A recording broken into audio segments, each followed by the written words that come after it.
Hey guys, welcome back to the channel.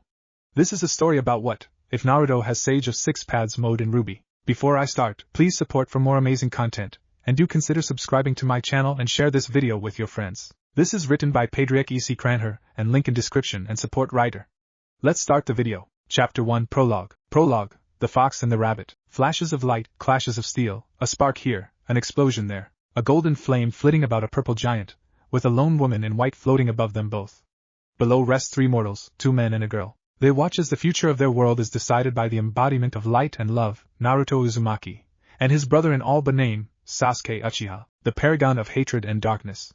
Together, the light and dark battle out the future of the world with Kaguya Otsutsuki, the grandmother of their predecessors. Kaguya had returned to life through a convoluted plan concocted by the feeble creature called Black Zetsu, although that was not his real name, which had enslaved the world. The battle was going poorly. Though Naruto and Sasuke possessed battle instincts honed through years of combat, and had developed techniques considered beyond the average shinobi, the fact was that they didn't come close to the power held by Kaguya. She'd become the Jinchuriki of Madara Uchiha, who was the Jinchuriki of the 10 tails, the conglomerate of all 9-tailed beasts. She also bore the Byakugan, an eye that was capable of seeing all around the wielder, even chakra. On top of these ridiculous powers, she also wielded a strange eye which emerged from her forehead that resembled the eye of the 10 tails. It most likely signified her connection to the 10 tails. But Naruto and Sasuke couldn't be sure it didn't bestow other powers beyond simply those of the 10 tails. All these powers in a single foe made the battle untenable, and it was beginning to show. With a blast of blue chakra, the giant Susanoo enveloping Sasuke was shattered, sending him crashing to the ground. Glancing behind himself, Naruto flies down to the ground,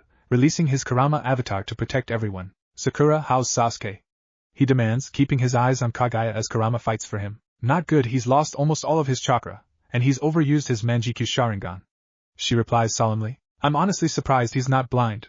From what Kakashi-sensei told me, he was going blind during our last encounter with him. Obito quickly interjects, it's because Sasuke no longer bears his own eyes, he rasps out, completely exhausted from wrenching open time-space after time-space. Sasuke now wields the eyes of Itachi Uchiha, which gives him the eternal Manjikyu Sharingan, much like what Madara wielded in the time of the first Hokage. I don't really get it, but we don't have time to worry about that. Sasuke, when will you be ready to fight? I can't keep fighting her forever like this, Naruto cries as another of Kaguya's blasts hit Kurama, creating buffeting winds and immense force. I don't know if I'll be up for a while. I've got nothing left. He groans, covering his left eye with his hand. Well, at this rate we're gonna lose Sasuke, so you better get your ass off the ground and start helping. Naruto yells, weren't you listening to me, loser? I'm out of chakra, it'll be days before I recover. I just can't do any more. We should retreat into Obito's time space, and recover there. Then we can come back, and try again. Sasuke snarled, we can't do that. Obito gasps out. If I can penetrate Kaguya's time-space, then she could definitely enter my own. Besides, I don't have enough chakra to pull us all there. Kakashi frowned. Sasuke, could you give Naruto whatever it is you need to have so he can seal her alone? In your present condition, you're more of a hindrance than a boon. Sasuke glared at Kakashi, hatred clear in his eyes. I can't give away this power. It's mine, gifted to me by the Sage of the Six Paths. It is the right of the Uchiha to bear this power. I won't forsake the memories of all the fallen Uchiha for anything. Obito glanced up, his cold black eyes tired. But Kakashi raises a good point. Naruto, Black Zetsu called this the root dimension, and told Kaguya she could absorb chakra from the shinobi trapped in her infinite Tsukimi here. Could you do the same, and boost your sage power? I could, Naruto replies as the Kurama avatar is shaken by a buffet of chakra. But I won't. That would kill maybe thousands of people, all for a move that might not work. Even if I do, Kaguya will just absorb more chakra from them to ensure that what I take won't be a threat, killing even more people. Sasuke looks up, his Sharingan deactivated and his Rinnegan closed to the world. Naruto, it doesn't matter how many people die. This is a fight to protect the world, and a couple thousand people are not worth losing the whole world over. I don't care. I won't risk the lives of everyone back home to defeat this enemy. Obito quickly interjects before the fight between them can get worse. Not to raise concerns, but Naruto, you should be paying attention to the fight. Naruto spins around, his chakra cloak flapping, and sees that Kurama's avatar has lost an arm, and both of its legs. With a roar, he channels chakra into a giant spinning orb, with smaller orbs orbiting it. Planetary Rasengan. He roars, a chakra arm emerging from his chest and smashing it into Kaguya. You got her! Sakura cheers, seeing the veritable goddess being propelled away from them at breakneck speeds. That should buy us a couple seconds. Kakashi notes, pleased with the results of his student's attack. Naruto! Obito wheezes, give Kakashi some chakra. What? Obito, Naruto needs all the chakra he can get right now. I'll be a waste on his reserves. Kakashi reprimands, because I have an idea. Obito gasps. Kakashi, what are the weaknesses of the Byakugan? Kakashi thinks for a moment. There's a blind spot behind each wielder's head, and he trails off, seeing Obito's plan. Exactly? The Byakugan Obito breaks down into a coughing fit, but quickly recovers. The Byakugan cannot see through chakra. It sees too well. When confronted with either a chakra flare or a chakra cloud, the Byakugan can be temporarily blinded. Kakashi, you know over 1,000 jutsu. If you don't have a chakra cloud or flare in your arsenal, I think you wasted my gift. Obito hacks out a laugh, but soon coughs harshly. Naruto turns and looks at Kakashi. I didn't understand much of what Obito said, but it sounds like you have an idea, Kakashi-sensei. Here, he reaches out his hand and touches Kakashi's arm. Take this chakra, Kakashi-sensei. Kakashi reels back as the chakra enters his system, filling it to the brim. With a relieved sigh, he looks up. I'm ready, he intoned, before beginning the hand seals. Wait. Obito whispers, his voice a mere croak. You need to wait for Kaguya to return. She'll not enter the cloud. He breaks off, wheezing and out of energy, before collapsing. Obito! Naruto cries before reaching out to him. Naruto! Don't waste your chakra on him. Sakura reprimands Naruto, before looking down on Obito. He doesn't deserve it. Wait until after the battle, then you can heal him if he's still alive. Sasuke agrees with Sakura. Don't do it, loser, just leave him. He's a waste of your chakra, which we all need right now. Before Naruto can respond, the Kurama avatar is smashed down from the sky. Above them stands an absolutely massive chakra construct. It bore horns, long hair reaching its waist, and a white chakra robe with 10 swirling tails emerging from its backside, each hundreds of meters long. The group gawks up at it, and Kakashi's hands fall to his sides. My jutsu won't be effective on something that huge, he declares calmly. Naruto and Sasuke look up in fright, and Sakura, upon seeing something so much larger than the 10 tails, faints. Naruto looks down at Sakura and Obito, both of whom are unconscious. Naruto, we have an idea, says Kurama. What is it? Naruto replies mentally, still in shock at the sight of Kaguya's tailed beast transformation. You have no hope of defeating Kaguya right now. She's undergone tailed beast transformation. However, like when we first joined this way, Kaguya will not be able to hold this form for more than 4 minutes. I get it. So all we need to do is hold out for that long, and attack when she's weakened. You idiot! We won't survive a single minute, much less 4. Her power is much greater than ours. Should she try, she could vaporize this entire time-space. So what should we do, Kurama? Do what the Uchiha brat suggested. Use that Uchiha's Kamui, and hide there. But he said that Kaguya could follow us there. She might. However, it would take her a few minutes to find the correct time-space, and even then, she'd need to amass a vast amount of chakra to enter the Uchiha's time-space. Far more than he had to enter hers. Okay, Kurama. Let's wake up Obito. Naruto exclaims in his mind. He reaches down to Obito, and then stops. Kurama, we don't know how much chakra it would take to transport us all to his dimension. By the sage brat. Just give him enough to wake him. Then ask him yourself. Naruto nods, and reaches down to Obito's chest, transferring chakra into his body. Obito woke with a start, with about a quarter of his chakra returned to him. Looking up, he sees Naruto kneeling above him, a hand on his chest. Naruto, what are you doing? Go fight Kaguya, he says, startled to find that it isn't hard to talk anymore. Obito, we need to hide in your time space. Kaguya just got an insane power-up, and we need to wait it out. Naruto yelps, as the Kurama avatar flies around the now completely visible 10 tails Madara avatar that Kaguya is enwreathed within. I don't have enough chakra to take the whole body of the 9 tails. You'd need to drop your transformation for a couple seconds for me to do so. I can give you more chakra. Then we don't need to drop our defense. Naruto responds. Naruto, my body can't contain that much chakra without a vessel. I'd overload and explode. That's why we sealed the tailed beasts into the ghetto statue first. Human bodies can't contain that much chakra, unless it's their own. We have no choice, Obito. We're all gonna die unless we do something.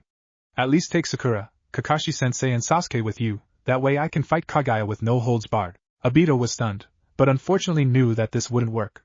Naruto, we can't leave you here. You'll die, and then we'll have no hope of sealing Kaguya. There's only one thing we can do. Sasuke shifted around, watching the exchange with interest. What do you suggest? Obito lowers his eyes to the ground. I can give you my eyes, Naruto. With your vast chakra, you'd be able to use the Kamui to take everyone with you to my time-space. Naruto was shocked. Obito, I can't take your eyes. For one, that's gross, and secondly, they're yours. Obito laughs sharply. My left eye has spent more time outside of my skull than in it. I'm sure I can live without my right as well. Naruto looks him dead in the eye. All right. But you are taking them back once we get into your time-space. Deal? Obito looks at the boy willing to give up the Sharingan, and thinks to himself maybe, just maybe, it would be better for people who never want a Sharingan to receive it just like Itachi. He shakes himself a bit. Very well. Once we get to the time-space, I'll take it back from you. Naruto smiles grimly. You better. Kakashi looks down at Sakura. We'll need to wake Sakura for this. She'll perform the transplant. Obito immediately shakes his head. We don't have time. Trust me, she's not good at dealing with eyes. He remembers back when he asked her to stab out Madara's Rinnegan, and she spent a ridiculous amount of time just shaking. He shudders. No, with Naruto's healing factor, and the DNA of the first Hokage within me, we'll both be fine without a medic this time. We can't risk any more delays. His statement is calm, punctuated when the Ten Tails transformation strikes Naruto's Kurama avatar with one of its tails, sending them flying through the air. Obito reaches to his face, and after bracing himself, pulls out his left eye. Without so much as a grunt, he hands it to Kakashi. Hold that, Kakashi. Kakashi looks revolted. Naruto reaches to his eyes and pulls one out. It's the most painful thing he's ever experienced. He releases a pain scream, and pants. He looks over at Obito with his remaining eye, and grunts out, how the hell aren't you in pain right now? Obito smiles at him. I am. But I believe that this is the right thing to do. Naruto grimaces, and hands his eye over to Sasuke. Sasuke, keep this safe. I'll be wanting it back after this is all over. Sasuke grunts, and slips it into one of the sealing matrices on his vambraces. With that, both Obito and Naruto pull out their final eyes, and Naruto takes them both. With a grunt, he slides them into his eye sockets, with the healing chakra from his Sage Mode and Kurama working in tandem to integrate it into his skull. However, with a sudden crash, they all look up to see a massive sphere of black chakra. Oh shit, says Kakashi. Guy, remember what you said earlier? This one is a little big for one of those things. The sphere hovered above them, and Naruto, with a split second, deactivates his Kurama avatar. He spins, creating 4 shadow clones without even a hand seal. Each clone grabs one of his friends, with the last clone flying towards Kaguya to buy him precious time. The clones blast away from him, faster than even the Sharingan can track. Naruto! Yells Sasuke, what the hell are you doing? Sorry Sasuke, but we need to clear the blast. The boss can handle it. He's got a plan. What the hell do you think you can do? You can't stop that thing. Only the power of the Rinnegan can do that. Naruto frowns. Sasuke, I'll be honest. I don't know if the boss is gonna survive this attack. He has a plan that will stop Kaguya, but I don't know if he'll come out alive. So if he doesn't, I need you to promise me something. Sasuke glares with his one good eye. What the hell are you talking about, loser? What do you want from me? Sasuke, in case I don't survive this, I have one last request for you. Naruto smiles grimly, even as they fly through the air, no doubt dozens of kilometers away by now. I need you to become Hokage. Not whatever revenge-driven crazy Hokage you want it to be, but a good one. Like Itachi would have been, one who can see both the light in the village and the dark, someone who can bring everyone together, like a family. Sasuke glares at Naruto. My family is dead, Naruto. They died for that village that you're so fond of. But don't worry, brother, when you're dead and gone, I'll rule the village, and I'll make sure that the village remains strong. Naruto sighs. Sasuke, I want you to be Hokage because your family is dead. I want you to see the whole village as your family. Heh. You know, loser, the first Hokage said that to Madara. And look what he became, a weak man dependent on a tree, and the tailed beasts. A pathetic relic of the past. Naruto sighs. Who knows, maybe if he'd become Hokage, Madara could have saved the world, just maybe. Suddenly, the tailed beast bomb on the horizon swells in size, nearly blocking out the light of the setting sun. Huh. That's bigger than I thought it would be. Naruto comments, nonplussed at the giant sphere of destruction. Loser, why don't you just use the Kami on me now? That way we'll be safe from the blast. Sasuke questions, looking back at the tailed beast bomb in slight trepidation. Naruto snickers. Because Sasuke, where do you think I'm gonna send that tailed beast bomb? Sasuke starts in realization. You're going to use Kakashi's long-range Kami on it. Yep. Naruto beams. And then, the tailed beast bomb suddenly twists and vanishes. Great, now let's get back there. Sasuke demands. Naruto nods, and then immediately his clone pops. Sasuke looks around for 1 second, then begins to fall, screaming, Sage, damn it! Naruto! I hate you! He clenches his hands together. Hopefully I have enough chakra for this. He weaves the hand seals, summoning jutsu. A large cloud appears beneath him. It's a giant snake. Upon seeing it, Sasuke yells, Aoda! Swallow me, then reverse summon yourself. Aoda looks around, and immediately swallows Sasuke, then vanishes in a cloud of smoke. Back with the original Naruto. Naruto looked up as his clone engaged Kaguya. He sat down on the ground, and crossed his legs.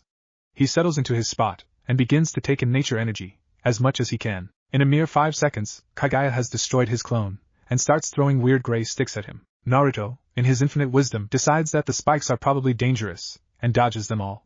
The ones he can't dodge he blocks with his Truth Seeker orbs. Naruto howls, and in a burst of light, flashes up beside Kaguya faster than she can see. With a swing of his arm, she loses her own in a slash of wind chakra. Speeding away, he watches as she begins to try and heal herself. Well, here goes nothing, he grumbles, closing his right eye. Spreading his left eye wide, he rushes his chakra to it, activating the Sharingan, and then the Manjikyu Sharingan, before focusing on the tailed beast bomb. Kamui! He roars, glaring into the very center of the tailed beast bomb as it twists and vanishes. Feeling awfully proud of himself, Naruto glances towards Kaguya, who's gaping at where her massive attack used to be. He begins to laugh gregariously, pointing at her while shaking his head. How do you like that, Super Gramps Sage's granny? He yells across the valley they've created. What you gonna do now, huh? Kaguya slowly turns and glares at him. You insufferable little brat. Azura, you will die here. You can keep your chakra. I am going to end you. Naruto's eyes widen as she vanishes, appearing right above him. He braces his arms for her strike, but it goes right through him. He lowers his arms, and Kaguya floats up to his level, looking at him quizzically. What was that? She questions, confused. Mother purrs Black Zetsu, that was the Kamui, a jutsu that transports parts of your body to another time-space when objects would come into contact with it. You'll need to attack him for 6 minutes straight. That's how long he can remain intangible for. Naruto frowns. He was not aware that Obito's Kamui had a time limit weakness, but then again, Itachi had said every jutsu has a weakness. Looks like he just learned the weakness of the Kamui the easy way, rather than the hard way, which meant he could account for it. Suddenly, he had an idea. With a grin, he flew into Kaguya's face, and went straight through her, before turning and kicking her into the ground. Then, he floated above her, manipulating his Truth Seeker orbs into javelins which he fired at her like ballista bolts. With a growl, Kaguya batted them away, before flying up at Naruto. With her hand coated in swirling chakra, she punched at his head, only for her fist to fly right through it. However, resting right behind his head was a Truth Seeker orb. Kaguya's eyes widen in horror as her arm is slowly sliding into the black sphere, disintegrating as it goes. She stops moving as fast as she can, when suddenly a fist slams into her face. Naruto, a vengeful scowl on his face, swings the Truth Seeker staff, slicing off her other arm. Kaguya moans in pain, and glares at Naruto. Azura, you are mine! She sails up into the sky, and flares her chakra, sending a hurricane of wind through the air. Naruto, glaring up at Kaguya, holds out his hand, and creates a Rasengan. Swinging his arm, the Rasengan suddenly expands, with the edge of it smashing into Kaguya. However, as the dust clears, Naruto sees that no harm has been done. Kaguya has absorbed his chakra, healing one of her arms with it. Naruto scowls, and just before he lifts off the engage her again, hears a voice in his head. Naru, Saiken has idea. Naruto slows down, and listens to the rest of Saiken's odd way of speaking. Naru, use Saiken's acid permeation jutsu, one that big brother Utakata used. It should act as chakra cloud that mean Uchiha said to use. Naruto smiles happily, and starts to channel Saiken's chakra into his belly, before expelling a torrent of bubbles. Sage art, water style, acid permeation. Kaguya was speechless. The entire battlefield was now covered in spheres of chakra, making it nearly impossible to see through the sky. With a growl, she pushed out a massive blue chakra arm to push away the bubbles. With a shriek of pain, she saw the bubbles literally eating into her chakra arms, melting them similarly to the Truth Seeker orbs. Withdrawing her chakra arms, she creates a torrent of wind, blowing all the bubbles away. Naruto grimaces. This fight has been going on for long enough. Gotta go all out now, everyone's far enough away. He quickly uses the Kamui, reappearing behind Kaguya, who spins and stabs at his head with her all-killing ash bone. It flies right through his head. With a grin, Naruto grabs her wrist. Got you. He quickly sucks her into his Kamui dimension, before following her in. When he touches down, he quickly flies into the air, dodging the attack he sensed from Kaguya. Gotta love Sage mode, he thinks. You cannot defeat me, Azura. You are not even close to Hagoromo, and even he needed Hamura to defeat me. Alone, you are nothing. Kaguya pontificates loudly. Lady, don't you get it? I'm not alone. This whole dimension was given to me by Obito. My friends believe in me, and my master entrusted to me his dream. Naruto yells up at her. Kaguya laughs. Foolish little Azura. All those friends you prattle on about cannot help you here. Ah, shut up, I don't care what you think. I'm not Azura, my name is Naruto Uzumaki, and this will be where you die. With that, Naruto looks to the sky, with Kaguya slowly turning to look as well. The sky is virtually non-existent. All that's there is darkness. But it's getting closer. Kaguya's eyes widen. Is that the tailed beast bomb? Naruto smirks. No matter what happens, we'll both die here. You will never plague the world again. With a scream, Kaguya turns and fires an all-killing ash bone at Naruto, who with the aid of the Sharingan and Sage Arts, sidesteps and grabs it in the center of the shaft. He leaps, and with a quick body flicker aided by the Sharingan and Sage Arts, appears in front of Kaguya, and stabs her in the shoulder. He grins, but is blindsided by a colossal fist of blue chakra which smashes into him, sending him crashing down between the floating cubes in the Kamui dimension. He groans, trying to get his bearings as he tumbles down between the massive cubes. Naruto! Roars Kurama, fly up now! The space down below is outside of structure time-space. It's the void between worlds. If you fall in there, there's no telling where or when you'll come out. With a gulp, Naruto flings out his chakra arms, grabbing onto the cubes beside him, and stopping his descent, before flying up. Suddenly, the gap above him is filled with the brightest light he's ever seen. His vision is filled by the white light, and he's blasted by an immense shockwave. The tailed beast bomb, which contained more chakra than any attack in the history of chakra, has exploded, the shockwave blasting him with more force than even Nagato's planetary devastation could exert. Naruto loses his grip, and with a curse, is sent flying into unstable space-time. Chapter 1, An Unexpected Meeting. Naruto was confused. When Kurama had said the void, he was expecting something a little more empty. Instead, there was stuff everywhere, bits of houses, trees, and some weird stuff he couldn't identify. Kurama, I know that we're outside of a structured space, brat, and yes, we're in a space that is not space, floating for time that's not time. We could emerge at any second, on both sides. Both sides, Kurama? You mean that we could leave here in a second, or a year, and emerge from here either a second or a year from when we fell, regardless of when we leave? Yes, brat. And when that happens, the injuries you sustained in your fight are going to hurt like a bitch. Kurama growled, seemingly pleased with this fact. What do you mean? I don't feel injured. Naruto looks down at himself, and immediately regrets it. Naruto, if I were you I'd close your eyes. Gyuki recommends. But it's too late. Naruto has the unpleasant experience of seeing himself when space is unstructured. Simply, his body looks like it's kilometers long, with some parts contorted in ways that are simply unnatural, to the point where he can't tell if it's because of his injuries or because of the way space is messed up. He screams, "Oh! Guys!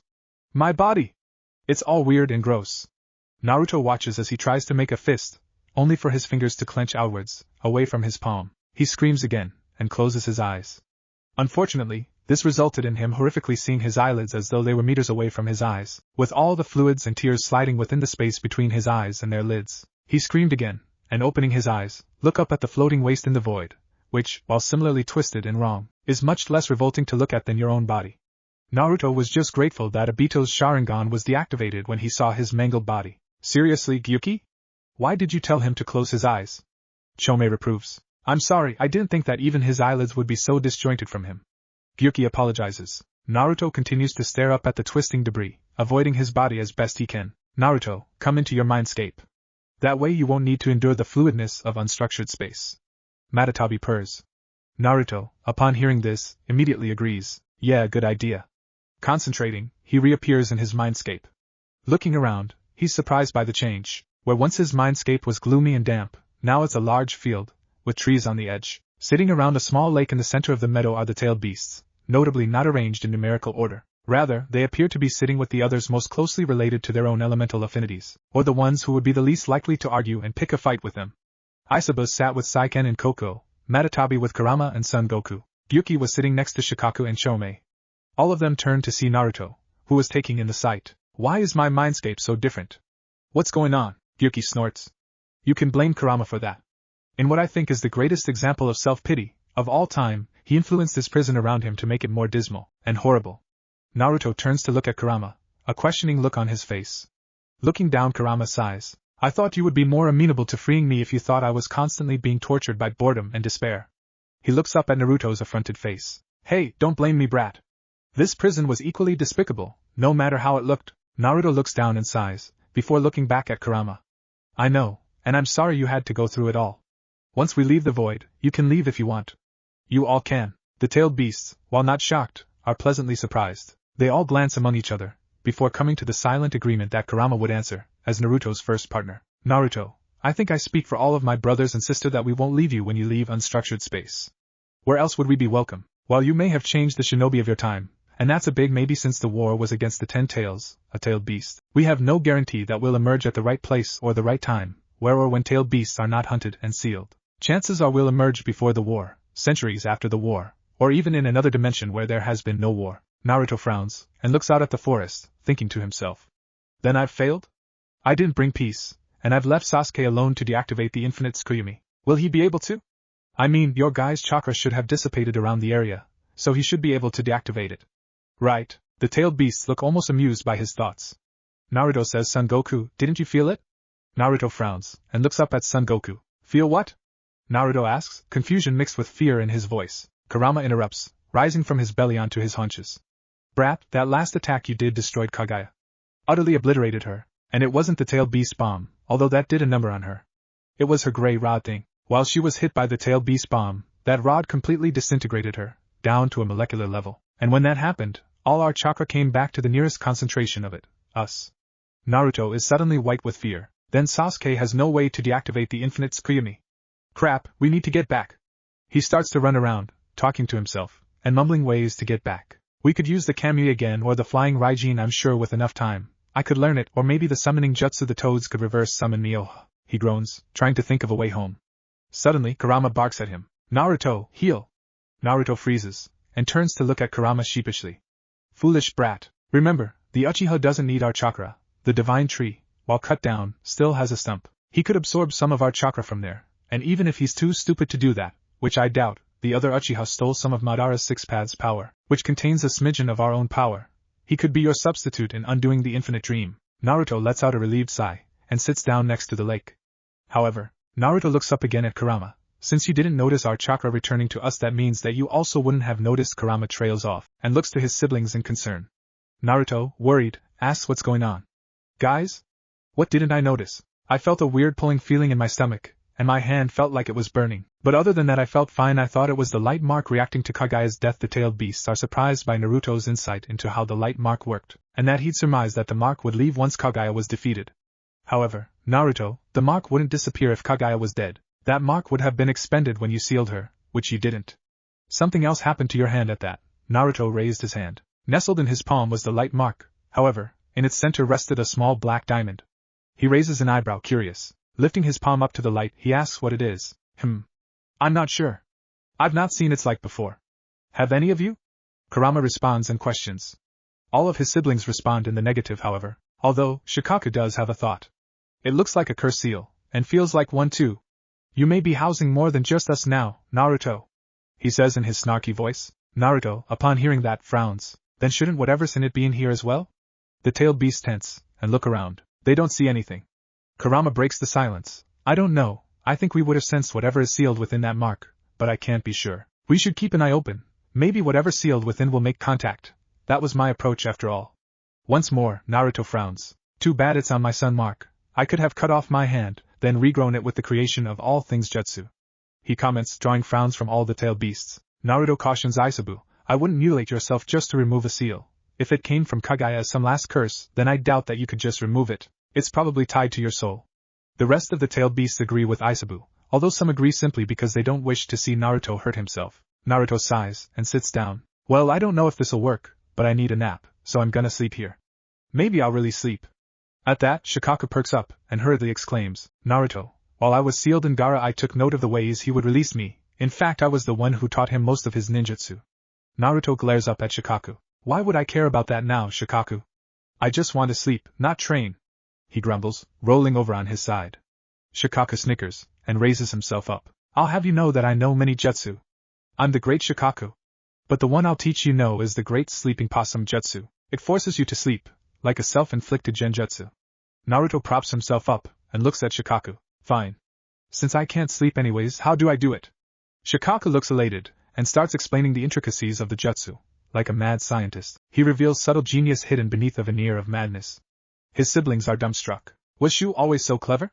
Questions Son Goku. I'm not sure it's possible, I guess, but he's hidden it remarkably well for millennia. Kokuo responds, similarly astounded at the depth Shikaku had gone in the design of the jutsu. It covered everything, from the sleep timer to set for when you wanted to wake up, even to an attached sensory jutsu to wake you if someone came within a certain distance of your sleeping body. He also had other failsafes, things to prevent dreaming, a certain level of control over how much you toss and turn, and even a snoring mechanism. Shikaku explained why he put all these details into the jutsu. Well, I couldn't have Gaara snoring on my forehead, or moving around, or sending me dreams through our shared connection, and I taught him the version where he would wake up 48 hours after going to sleep to allow me perfect control. It wasn't the masterwork of the jutsu that stilled Kurama, although he was astounded. It was the fact that Naruto understood the explanation entirely, even the complex genjutsu portions that silenced him. Maybe it was just the way Shikaku was explaining it, but he had a feeling something else was going on. Naruto was fully comprehending the complex explanation, and he wanted to know why. Naruto, what would happen if you poured too much wine chakra into a water barrier jutsu?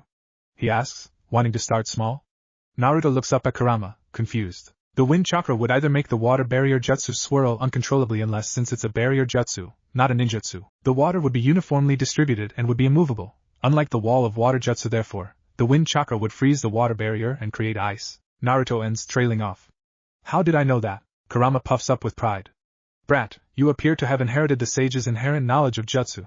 It must have awakened, or come with, your 6 paths power. Naruto beams, elated. So I can understand jutsu better now?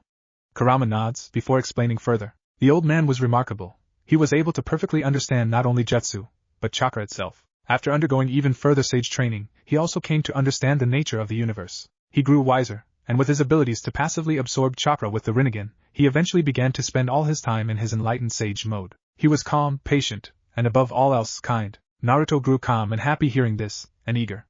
Would it be possible for me to learn this enlightened sage mode?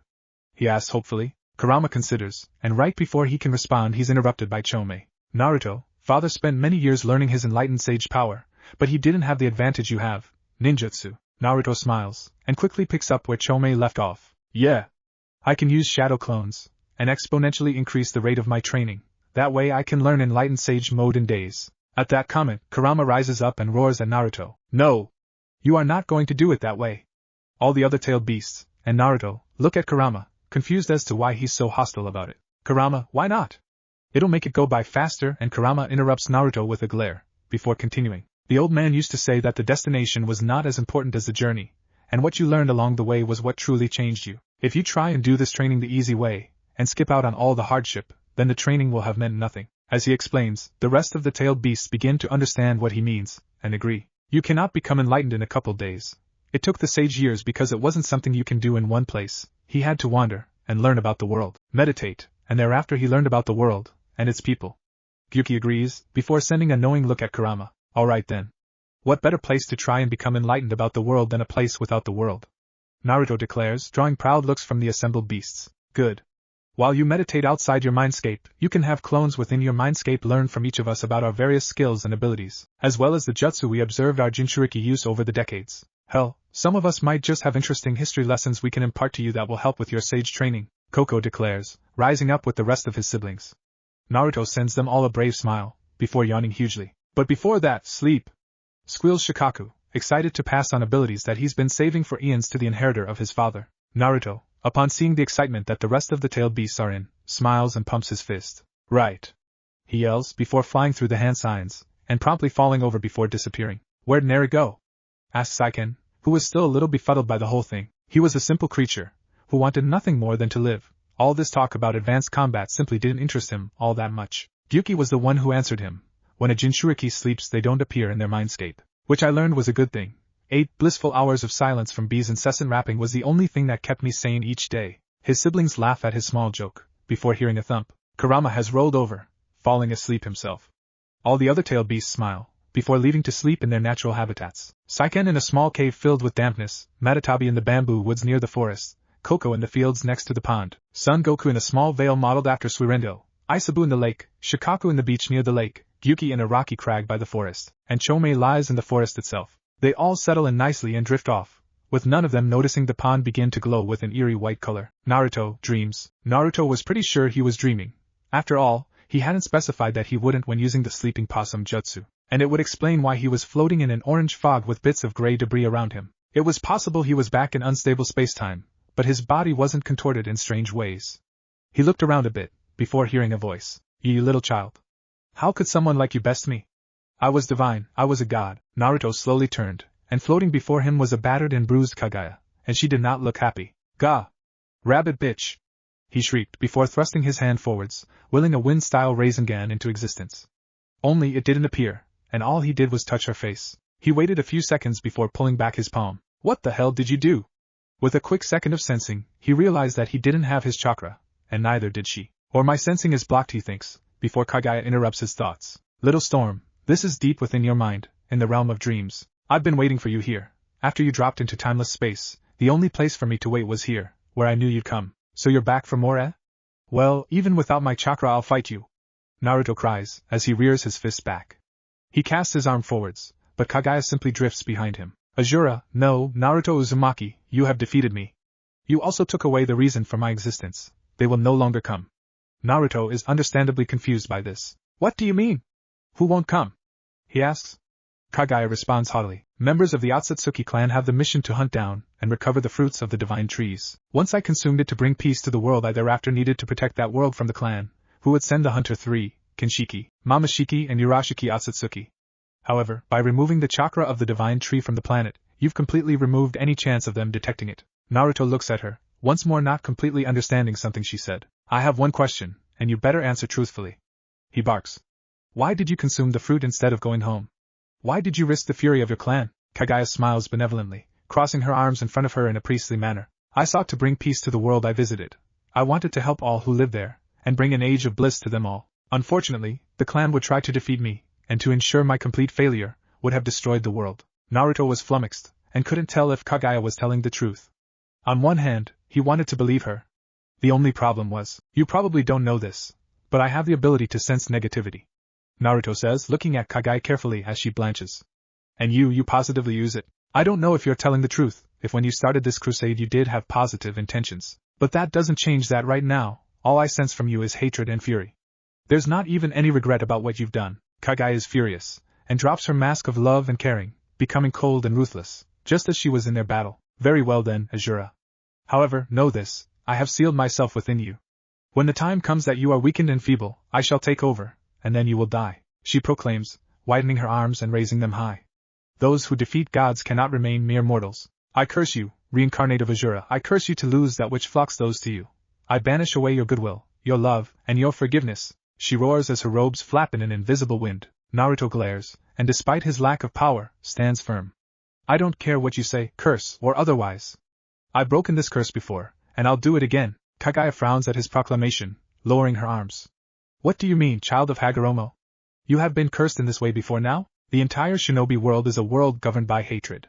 Those are the words of my master, my sibling student, the man who gave me his eyes, and the words spoken by Madara Uchiha and Hashirama Senju, the founders of the Leaf.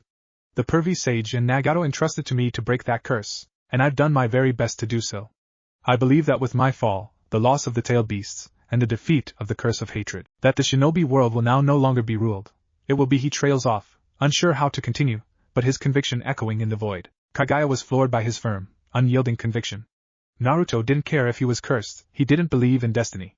No curse would bind him, he'd make his own path. Very well then, Naruto.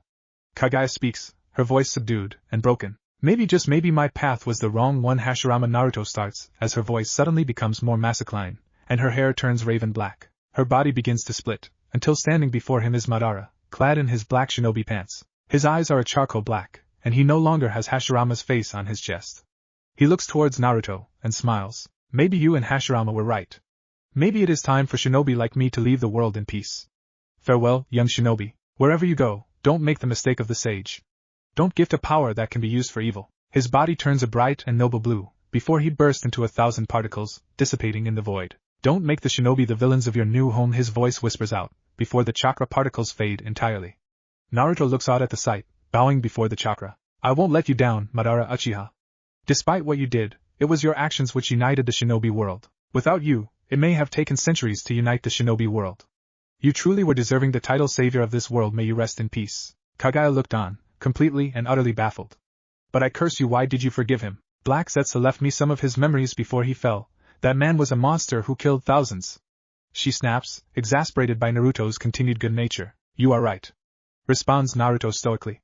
But how many millions or billions would have fallen if he hadn't prompted the war? He stopped what could have been known as the era of warring villages. He saw its beginning, and ended it before 2 centuries had passed. The great ninja wars are a black mark on history. They were bloodier than even the warring clans era, and Madara ensured that this chapter of history came to an end. While I hate his method, there's no denying that he was doing what he thought was best, and it did work to unite the world. Naruto turns to Kaguya, facing her down. He may not have accomplished what he set out to do, he may not have had the greatest plan, but he still died a shinobi, and every shinobi deserves respect for the pain they endure. He turns to Kaguya. And that is why you will not defeat me, even if I must hold you back for an eternity. You will never again walk my or any other world, he declares, standing firm, like the immovable object before the unstoppable force. He watches as Kaguya struggles, before sighing. You will fall, Azura. It's only a matter of time. And then I will be in control, she whispers, before waving her hand as the void fades to blackness. Naruto slowly woke in his mindscape, and looked around. He could see the tailed beast still sleeping around his new mindscape. Honestly, he was bored. He looked around, and decided to do a little tree hopping to calm himself. It had always worked around the hidden leaf. With that thought, he went running over to the trees, and started hopping from branch to branch. He continued for a couple hours before he eventually tripped in the bamboo forest. Hey, give me a break, I'm not used to bamboo, and with a cry, fell onto Matatabi. She awoke, with a yowl, and batted him away with her paw, sending him flying through the air. He spun midair, and with a twist of his hand blasted behind himself with wind chakra, sending a burst of wind to slow himself. He slowed, and landed on the lake, creating a line on white foam behind him as he slid across the water before grinding to a halt. He breathed deeply, groaning as he rubbed his arm. He'd barely managed to block the two-tails attack. She'd really hit him, arm-paw burning him as well as nearly breaking his arm. He sat down with a groan as Matatabi ran from the woods towards him, concern evident on her face. Naruto! Are you alright? She cried across the field, waking most of the tailed beasts as well. Naruto walked over to the side of the beach, and plopped into the sand. He tried to catch his breath as he lay in the sand, before he felt some slight movement. He looked down and saw the sand moving into a couch shape, thanks to the efforts of Shikaku. I'm fine while you're strong, he wheezes out. What did you do, Naruto? Growls Kurama, irritated at being awoken. Just tripped and fell on Matatabi when she was sleeping. Big mistake. Well, you did land on one of my tails. It hurt. Matatabi purrs out indignantly at Kurama's glare. Shikaku squeals. Naru. Now that you're awake, and I'm awake, we can start your training. I'm gonna make you even greater than Gaara was. You'll be the terror of the desert, the monster on the dunes. The Kurama interrupts him brusquely. Naruto, I can feel your apprehension. What happened while we were sleeping? He grumbles, crossing his arms in front of himself as he lies down. Well, I found out what this diamond mark is. Naruto begins, sitting up and crossing his legs. He then explains, quite eloquently, what passed between him and Kaguya. However, when he reaches the point at which Madara resurfaced, the tailed beasts are split in the middle. Kurama, along with Son Goku, Shikaku, Gyuki and Matatabi, thought that Naruto was mistaken in how he believed Madara was a good person, and deserved respect. The others were not tainted by personal beliefs, or were prone to violence, and thought that Naruto was living up to the standards set by the sage. Either way, they all agreed with how he responded to Kaguya. Naruto, she might try to take over your body at any time. We need to be constantly prepared for it. Much like when I was sealed within you, Kurama explains just as Shikaku interrupts him. Wait, you dumb fox. There's something you've forgotten. He cheers in jubilation. What is it, you stupid raccoon? Kurama roars, furious that his superiority is being questioned in any way. Since our chakra returned to us with her death, Kaguya is nearly nothing now. Even Naruto has more chakra than her. With all of us supporting him, he'll never need to worry. Shikaku snickers. A bluff then? Son Goku muses, rubbing his hands together. Didn't think the rabbit had it in her. If so, then we could probably kill her, or take her power and strip her of chakra using the power of the sage. Naruto was confused by this. What power of the sage? It seems like he had so many powers. He groans the last part, fed up with the constant scaling up that the sage had. He was like an impossible mountain to climb, a challenge that was unbeatable. The sage's power to give chakra also gave him the power to take it away. Shikaku explains, brooding over the possibilities of seizing Kaguya's power. But I don't think we need to do that. Let's just find a way to undo the seal, then kill her. That way we don't risk anything. Who knows what other jutsu she has tucked away. The rest of the tailed beasts agree with Shikaku's reasoning, and decide it would be best to wait until they have a way to remove the curse mark from Naruto to deal with Kaguya. So, Kurama cheerfully exclaims, time to whip you into shape. You might be alright for a Jinchuriki, but you aren't even close to the level I expect from you to be the inheritor of the sage. Kurama smiles beatifically, looking down on Naruto's eager face. Yeah! Naruto cries, fully hyped up. I'm pumped up and ready to go. He pumps his fist, which swirls with orange and gold chakra. Now make 10 clones for each of us. You should then begin your sage training on your own outside of your mindscape. Honestly, with enlightened sage mode you'd be able to take on Kaguya in her weakened state if you were the same as you were 3 years ago, so she won't be a problem if you master it now. Kurama roars in anticipation, his tails swirling faster than they've ever swirled before in anticipation. Naruto nods, and cries out the name of his signature jutsu, Multi-Shadow Clone Jutsu. And with his cry, a burst of smoke fills the field around him, with 100 clones springing into existence. Naruto wilts under Kurama's glare. Alright, those 10 extra clones are working on chakra control, Naruto. He groans, embarrassed that his Jinchuriki couldn't perform the jutsu he was most well known for perfectly. Naruto grins and rubs the back of his head sheepishly before fading away to meditate in timeless space. Chapter 2, The Dropout of Eternity. A second, a minute, a year, a decade. Maybe even a century. Naruto was bored. He learned under the tailed beasts for an immeasurable amount of time. In timeless space, he learned, you don't age at all. Nothing changed. He had no way of measuring time because he never got hungry, never got tired, and never had to go to the bathroom. The space around him was constantly contorting and twisting itself, and was nearly unrecognizable from one second to the next. The only place where time passed was in his mindscape, but it didn't perfectly fit into how much time passed on the outside. So yeah? Naruto was bored. He'd gotten as far as he felt was possible in his sage training, and had learned almost every jutsu the tailed beasts had to offer. He'd learned more about Nishu, the history of the world, chakra, and even more about time-spaces. Bluntly, he'd begun to actively look for a way out of timeless space, since he'd concluded that even if he waited for something to happen, the void was too vast for him to wait for a way out. And so he developed his second original jutsu himself. He called it the chakra location jutsu. By expelling his chakra around him, he could sense everything that happened within it, much like Nagato's rain jutsu. He'd been spreading his chakra like a giant cloud, slowly enveloping unstructured space-time. There was only one problem. At some spots his chakra would shrink down to the size of a shuriken, at others it would expand outwards to the size of a continent, but it did this randomly, so his net was not as efficient as he'd hoped. He was currently attempting to find a way to control how space fluctuated. "What do you think, Yuki?" Naruto asks of the Eight Tails. "Well, I guess it could work, I'm just worried the strain will damage your memory." Yuki responds, worried. Kurama scoffs. Please. The brat is more than capable of taking this on. He can spread clones all over the void, and then they can find a way out, Kurama says, glad to finally have a way out. But shouldn't I use other clones?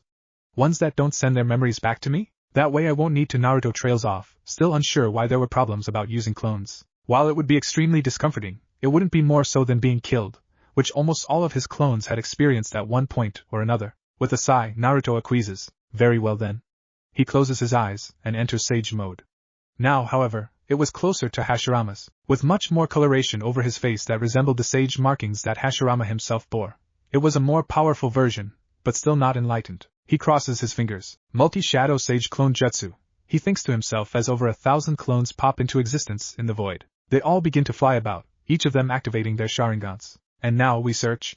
Vocalizes the original Naruto as he zips away like a golden flame. Right. Echoes throughout timeless space as all the clones follow his example, blasting away in a supernova of golden flames. Naruto, once more, wasn't sure how much time had passed.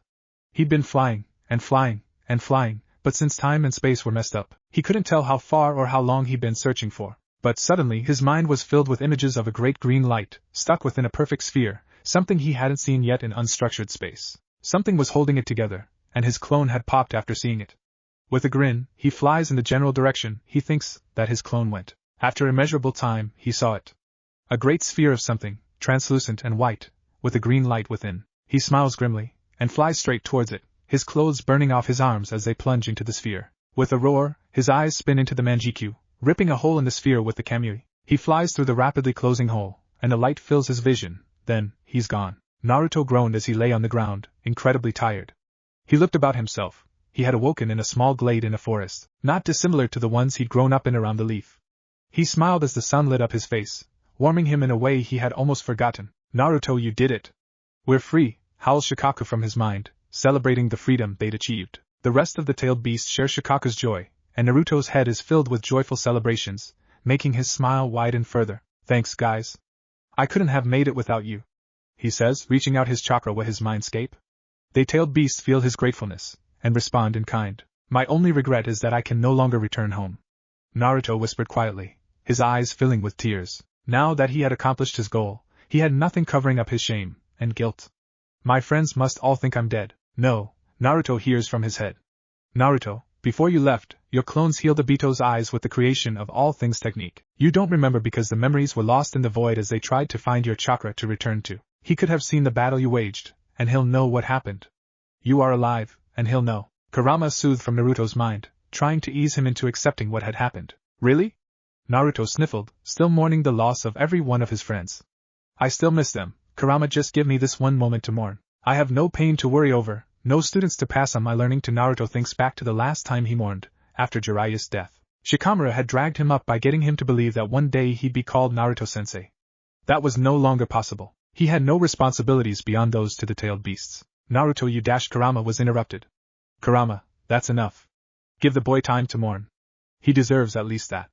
Chomei rebukes, closing himself off from Naruto's mind. All the other tailed beasts follow his example, with Kurama giving one last piece of advice. Naruto, you can be called things that, to you, will mean more than Naruto-sensei. Don't let your grief cloud your bright light. Kurama then fades away from Naruto's mind, leaving him alone with his grief. A couple hours later, at dusk, Naruto began to meditate. He's trying to check the nature energy in this new world, or at least trying to see if he might have returned to his own. Nature, however, was being rather uncooperative. At some point he stopped trying to absorb the nature energy, and went back to the basics. Detecting it at all was difficult. As he sat with his eyes closed, he suddenly heard a hiss. A familiar, dreadful hiss. His eyes opening, he gazes upon a gargantuan snake, with odd bone-like plates over its head, covered in red patterns. Naruto looks into its glowing red eyes, and looks up and down its tar-black body. He sighs. Ah, snakes, no matter what world. There's always snakes. He starts to rise to his feet as the snake coils back, suddenly launching forwards at him like a missile. Naruto flicks up his forearm, catching the side of the snake's head with his unfolded backhand. The might of his strike snaps into the head of the snake, breaking its plating, and killing it instantly. Naruto looks down upon its body as it begins to disappear. Huh. Never seen one of these before. A snake that cleans up after itself. Can't say I'll complain about it, he remarks as the snake completely dissipates into a black fog, which also begins to vanish. Naruto looks at its smog, and frowns, activating his Sharingan. From what he can see, the snake was comprised of negative energy, a swirling black miasma. It reminded him of the Zero Tails he fought months ago. He also noted that it didn't appear to have chakra, or rather, it had half. It appeared to be comprised of solely yang chakra, missing its yin half. He shrugs, deactivating his Sharingan. A mystery for another time. Naruto thinks, stretching out his senses.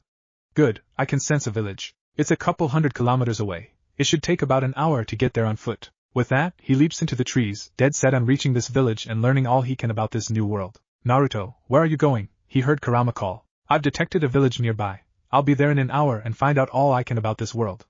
Naruto replies, not slowing down. Good plan. Just remember that we don't know what this world is like. There could be threats here far beyond us. Or we could be at the top of the food chain. Keep your head down, and don't draw attention to us until you've discovered everything you want to know, and then some. Kurama instructs, double-checking that Naruto has a plan. Yeah, no problem, Kurama. I'll keep my head under the parapets, as it were. Naruto replies with a smile. Good. Now get to this village, and try not to arrive in a method that's surprising. Actually, observe them before you go in.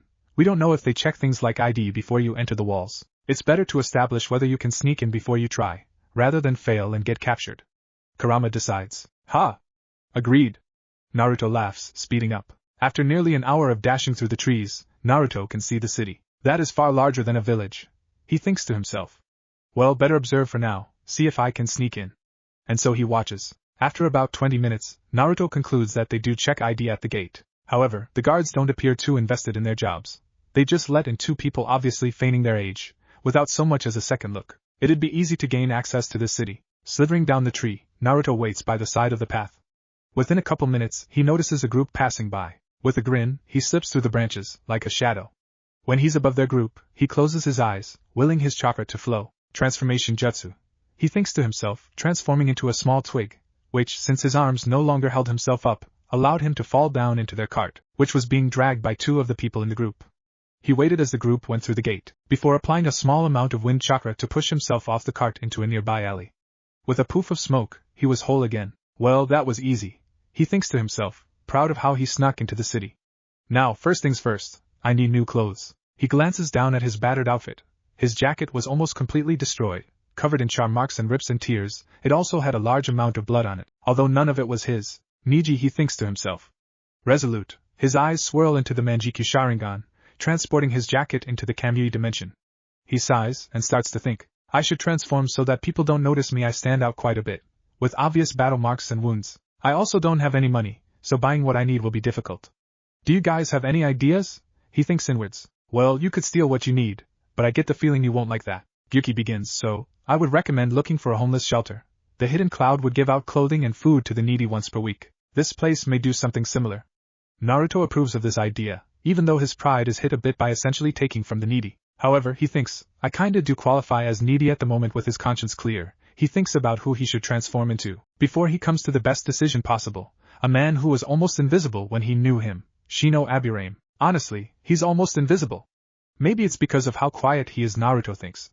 Anyways, transformation jutsu. Naruto's body is obscured in smoke, and when it clears, Shino stands where he was clad in a green overcoat with a large hood, perfect for rainy days. With that done, Naruto starts to explore the city. After many hours of searching, Naruto hadn't found anywhere where he could acquire clothing in a legal way. However, he had discovered a bit about the history of the world, just by reading signs here and there, as well as from simple questions. He'd learned the world's name was Remnant, and, although he had yet to see it due to the cloudy night, the moon was shattered. Initially, he was worried about it because that could mean that whatever was sealed within probably escaped, but the tailed beast had reassured him that the shattered moon was probably due to something like a meteorite striking it. The chances of something like Kaguya being sealed in the exact same manner were incredibly slim, but moons were commonplace for most life-supporting worlds, at least. so they assumed. He also had learned about the shinobi equivalent in this world, the huntsmen and huntresses. He heard about the Grimm, which he deduced were the same creatures as the giant snake he killed earlier that evening. Honestly, the world excited him. The level of technology they were displaying was far beyond his own, leading to a sneaking theory. He theorized that the level of personal power someone could attain would limit the level technology would achieve. Since his people had chakra, they'd had no need for most technology these people had. And these people had something called aura, which he was pretty sure was simply the yin aspect of chakra. He was hyped up to learn more, but the fact remained that he still hadn't found any clothes. He was about to give up and just walk into a store asking for clothes, and offering to work for them, when Kurama had a suggestion. Naruto, there's one avenue of thought you haven't gone down. You could use the creation of all things technique to make clothing for yourself. The rest of the tailed beasts were flabbergasted at this ludicrous suggestion. Kurama, Chome began slowly, are you suggesting that we use the most powerful jutsu ever, the jutsu that created us, to do something as mundane as creating clothes? Kurama was a little sheepish. I just don't think that our Jinchuriki should go begging. He's above that, especially when he can just snap his fingers and create something, he whimpered, his pride hammered by how pitiful begging for clothes would make them look. The rest of the tailed beasts understood. Kurama was a proud creature, that much was certain. He would rather use a grossly overwhelming technique than appear weak and needy. While it had pushed him to unrivaled levels of strength, right now it was merely stopping them from. Great! Why didn't you say so before? They all turned their thoughts towards Naruto, flummoxed. Naruto, that technique is very powerful, it's almost sacrilegious to use it so flagrantly. Gyuki rebukes Naruto sternly. Well, it's better than stealing from some poor merchant. And this way I can make my clothes exactly how I want them, Naruto says with a grin, happy that he doesn't need to steal. While he was fine with vandalizing in his early years, that was only done to people who mistreated him and others. He had no intention of making someone's life difficult if they didn't fully deserve it. Alright, here I go. His eyes switched to golden with a cross-shaped iris, sage art, creation of all things jutsu. He watches as his chakra splits from his body, molding itself to his will. His chakra glows with an unearthly light, filling the alley. He closes his eyes, concentrating furiously as he uses the jutsu. With a small cry he falls backwards, landing in a heap on the ground, clothing falling on top of him. With a grin his whispers out, Heh, I did it, as he fades from consciousness. With a groan, Naruto awoke. He was sore, he felt like he'd been run over by a horse. As he grabbed his skull, which was pounding like a drum, he felt something over his arm. Looking down, he saw that it was fabric. Eyes widening, he leapt to his feet, looking at the clothes he'd created. He smiled brightly, looking at his creation. Honestly, he hadn't needed to think much about it. He remembered trying to decide which clothes to create, and found he didn't want to create the ones he had during the war. They'd been gifted to him by Jiraiya, and it felt weird to create a copy of those clothes. They'd seen their time, and he'd always treasure them, but it was time for a change. So he thought about making the Leaf Shinobi outfit, but even then, he felt that he hadn't earned them. He'd never been promoted to Jonin or even Chunin, so it felt disrespectful to wear the clothes without earning them like every other shinobi. Then he thought about the people who most impacted his life. His sage cloak was an option, but once more he thought that it was something he'd earned from the toads. They would give a new cloak if they felt he earned it. Speaking of, he'd better try summoning one of them soon, let them know he was alive. Then, like a stroke of lightning, it hit him. Nagato, Obito, and Itachi, they were the people who he had felt were all truly evil, but they'd all been trying to fulfill the same goal and dream as him. The Akatsuki itself was created to bring about peace. What better emblem to redeem? The leadership of the organization had been redeemed, but it was time for the red cloud to not signify fear, but peace. And that was something he felt that he could wear with pride. With a smile, he raises the Akatsuki cloak above himself, before sliding into it. It felt good. He could see why Nagato had chosen it for the symbol of the Akatsuki. With a grin, he started walking out of the alley, only to nearly lose his footing when a person smashed out of a window right in front of him. With a stumble, he barely caught himself from stepping on them. He stops, watching as a little girl flies out, landing in the middle of the street, not noticing him standing in the alley on the other side of the street. He glances down each side of the street, but there's no one there. Looking back at the girl, who he sees is wearing a red cape, with a piece of red metal in her hand, Naruto's eyes widen as it begins to grow, sliding into a shape he's only heard of.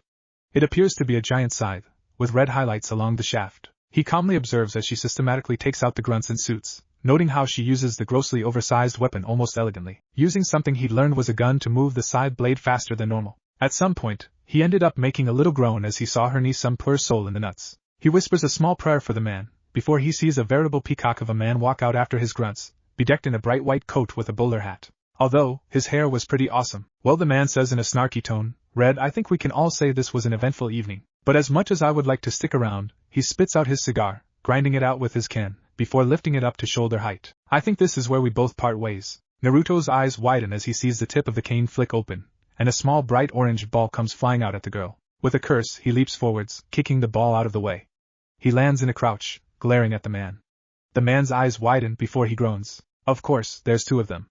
Could my luck get any more terrible? He ends shouting, before firing a volley of shots at Naruto and the girl, who's currently gazing at Naruto in awe as he effortlessly bats the balls away with his arms, which seem to be glowing gold. Hey man, Naruto says, yawning as he parries each shot. I know you're really enjoying this, but could you stop? I think you might damage my cloak, and I just made it like 10 minutes ago.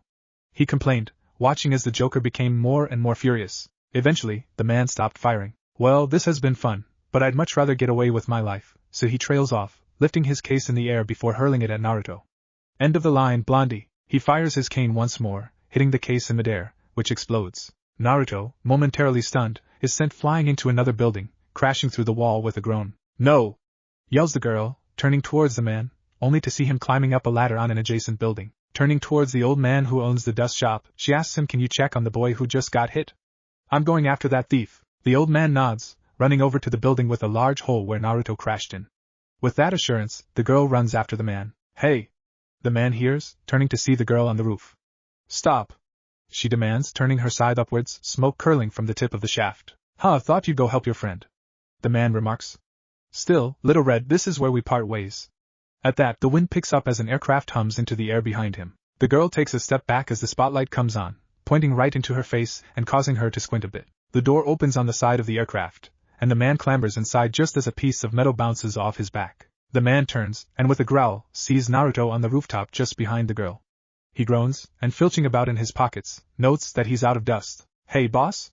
Might need some help here. He calls into the back as more blades and shots start firing at him. He turns and starts firing at them, just when a figure falls from the sky in front of his flares, blocking them all. Oh, you've got to be kidding me. He yells upon seeing the large purple rune floating in the air. Behind it stands a woman with a white blouse and black riding pants as well as a black cape. In her hand is a riding crop, which is now flicking small purple lights at his ship, causing it to rock most precariously. With a snarl, the man flees to the cockpit. Naruto smiles, thinking they've won, when a new woman walks out, her face wreathed in shadow. Her clothes start to glow, and with a simple hand gesture, fireballs fly out of the ship. With a grin, Naruto matches her, his more battle-excited personality beginning to surface. Water style, water bullets! He shouts, relishing in the battle as large water balls fly from his mouth, striking the fireballs midair, and dousing them completely. He grins, seeing the woman in the ship stumble from the barrage this new woman fired at the ship. His grin fades when he sees an orange glow beneath her feet. Move! He yells, just as the ground explodes beneath the newcomer's feet. He turns, only to see a massive wave of fire spreading towards him, as well as the red girl. With a twist, he flips in front of her, preparing his next jutsu. Water style, wall of water! He cries out, just as a wall made of water emerges from his mouth, blocking the flames. Wha! The girl cries, that's so cool! Naruto turns to tell her to keep her mind on the battle, only to see her loading her gun side thing. He grunts and grins. Yeah, I suppose it is. Got a name, Red? He asks, calmly firing small spouts of water from his wall to protect the newcomer. Yeah. My name's Ruby, Ruby Rose. What's your name? She asks, not seeing his face smile. My name's Naruto Uzumaki. A pleasure to meet you, Ruby Rose. He says, watching as lightning flies down from the ship to his wall. With a growl, he pushes back from it, catching Ruby in his arms as he does so. With a small cry, Ruby looks as the wall is covered in tiny arcing lightning bolts. She breathes a sigh of relief, before looking up at the guy who caught her. She instantly blushes, not only because of his face, handsome as it is, but because of the way he's carrying her. He'd slung her over his shoulder, with her head near his chest. He looks down at her, and smiles, his eyes closing. Don't worry, I've got you, he says, before looking up at the ship. With a small burst of chakra, his eyes swirl into the Sharingan, allowing him to get a good look at the face of his opponent. She has glowing amber eyes, bordering on gold, with dark gray hair. Her face might be considered attractive by some, but he can see the hatred twisting her features into a revolting snarl. It also doesn't help that he can feel her malice roiling off of her like the grim he'd faced earlier. He watches as she flies away. Naruto, why didn't you stop her? Kurama roars, annoyed that someone bested his Jinchuriki. Because, Kurama, Naruto responds mentally, I still need to keep my head down. At the moment, all I've revealed are my water-style jutsu. I hope to keep it this way, for as long as I can. Good point. Keep up the good work. Naruto is baffled, and nearly drops Ruby. He settles down on the ground, lowering her to her feet. She blushes, and hits his arm. Don't carry me like that. I'm not a kid. Naruto flushes. Hey, I had a split second to catch you. Naruto retorts. Well, next time just tell me to move, Only when you can move faster than lightning. Well, guess what, Waterboy? She's cut off by the blonde woman, who walks over to them. I need you both to come with me, she says sternly, frowning at them both. What? Why? Naruto whines, instinctually doing what he did when Tsunade got mad at him. Ruby, on the other hand, squealed. Oh. You're a huntress, she gushed. Can I have your autograph?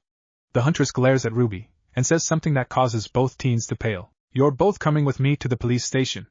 Now follow, she barks, leading them down to the street. Ah, crap, groans Naruto. At the police station. Well, crap, Naruto thinks to himself as he actively ignores the blonde huntress, while his compatriot next to him seems to be barely holding it together. So much for keeping my head down. On the bright side, this lady doesn't have any ill intent towards me, just annoyance. He glances over at Ruby, although she doesn't seem to realize this. With that in mind, Naruto reaches over and gives her hand a reassuring squeeze, channeling some of his chakra into her to calm her. Ruby's eyes widen slightly at the touch, before suddenly she feels calm, and not stressed at all. She looks over at her new friend, who just gives her a nice smile, just like Kakashi. She smiles back, reassured. The blonde huntress, just noticing that they aren't paying attention, slams her riding crop on the table. Are you ignoring me? She says forcefully, glaring down at them as they wilt in fear. Aw crap, she really does remind me of Granny Tsunade, Naruto thinks, sweat forming on his forehead. Hope she's not as uncontrolled. Oh. She's going to kill me, Ruby screams in her head. Suddenly, the door behind the huntress opens. Now, Glinda, no need to be so forceful. I think this was all just a big misunderstanding. A voice comes from the shadows, slowly materializing into a man with small glasses and gray hair. Naruto looks at him in shock. He looks just like Kakashi-sensei. Now, what were two young teens such as yourselves doing fighting criminals? The man says, smiling as he sits down, placing a plate of cookies on the table before sipping his coffee. Well, sir, you see, Ruby says, before Naruto interrupts her. I was going to find a place to stay for the night when I saw some guy break out a window. Like the hero I am, I decided he needed to pay for the wanton destruction of the windows he so viciously attacked, Naruto declared, standing proudly at the end with his hair blowing in a small breeze. The gray-haired man smiles and laughs. A hero? It's refreshing to see such innocence in the young in you, Ruby Rose. What was a young girl like you doing wielding one of the most dangerous weapons ever invented in downtown Vale? He smiles below the rim of his cup. Oomph, Miyuenko, she answers, bits of cookie falling from her mouth. Naruto glances at the cookies, and with a shrug takes one. His eyes widen. Good thing we didn't have these back home. It would have been hard to stay a shinobi with these around, he thinks before grabbing a couple more. The man with gray hair looks at Ruby dubiously. Could you repeat that? He asks, straining not to smile at the teen's obvious disregard for what he thinks of them. Ruby swallows her cookies. My Uncle Qrow taught me. Before he did I was terrible, but now I'm all WHA when she proceeds to make various comical combat moves, which makes Naruto snicker. Ruby turns to him. Hey! Don't laugh at me. I'm a great fighter, and someday I'll be a great huntress. The man with gray hair intercedes. So you want to be a huntress? He asks, putting down his coffee. More than anything. Ruby replies, focused on him. Naruto forgotten. And you? The man with gray hair asks Naruto. Naruto thinks about it. From what he can tell just from what he learned over the day, huntsmen occupy the same niche as shinobi except they act more like wandering shinobi. They don't have an allegiance to any specific village. The more he thinks about it, the more. Aren't you already a huntsman? Ruby asks him, shock overcoming her features. Naruto shakes his head. No, I've never had a formal education, and never really thought about becoming a huntsman. He replies. Ruby is stunned. But you're so strong. She cries, those things you made of water and you're so fast. You're just as fast as my uncle. Naruto smiles, and leans back in his chair, tilting it onto its back legs. I've just trained a lot outside the city. Fought some grim, learned some moves. He trails off, still not 100% sure what he should say. The man with gray hair leans forward. Do you know who I am? He asks Naruto, curiously. Naruto shakes his head. Haven't the foggiest idea. Ruby stares at him in disbelief again. He's Professor Ojpin. He's the headmaster at Beacon Academy. She groans out, completely astonished at the level of ignorance Naruto was displaying. Huh. Never thought I'd meet you. Naruto says, his mind racing a mile a minute. Okay, so on my first day I've fought a giant snake, and have met the equivalent of a Kaguya. So much for keeping my head down. Ojpin smiles at them both, before standing up, drawing their attention. Would you like to attend my school? He asks them, smiling brightly. Both Naruto and Ruby are stunned, and Ruby immediately answers. More than anything. She says, eerily calm on the outside. On the inside, oh my gods. I'm being invited to Beacon. Deep breaths, stay calm, Ruby. Yee, Naruto thinks for a couple seconds. What would we be expected to do? Beyond huntsman duties? He asks, sending Ojpin's face into a pleased look. Good, he's already asking important questions. He's displaying the qualities of a leader before he even knows what it means to be one. Ashbin thinks to himself, before answering. You'd be expected to stay on campus in the dorms provided for your team, which is composed of 4 people. You'll stay for a number of years, usually 4, until you pass the final exams. Once you do so, you'll be given your hunter license, which allows you to take on missions to hunt Grimm, for which you'd be paid, either privately or by the kingdoms. He finishes, taking a sip of coffee. Naruto thinks further, with Ruby looking at him like he's insane for not accepting on the spot. Honestly, Naruto thinks, it would be really helpful. I'll be paid for something I tried to do anyways, I'd have something to do, and best of all, somewhere to stay. The only thing is, Naruto looks up at Ashbin, are we paid for training missions, or have any source of income while at Beacon? Or do I still need to find a job while going to school? Ashbin is floored. Well, normally parents pay for equipment and such. Naruto winces, which Ashbin catches, before continuing. However, the school has an allotment of supplies available for each student, sort of like a dust plan for while you attend. Also, we have a very nice cafeteria where we get fresh food every day. He smiles at Naruto, who's looking gobsmacked. Naruto's about to accept, when he has one last question. Does your cafeteria have ramen? He asks slowly.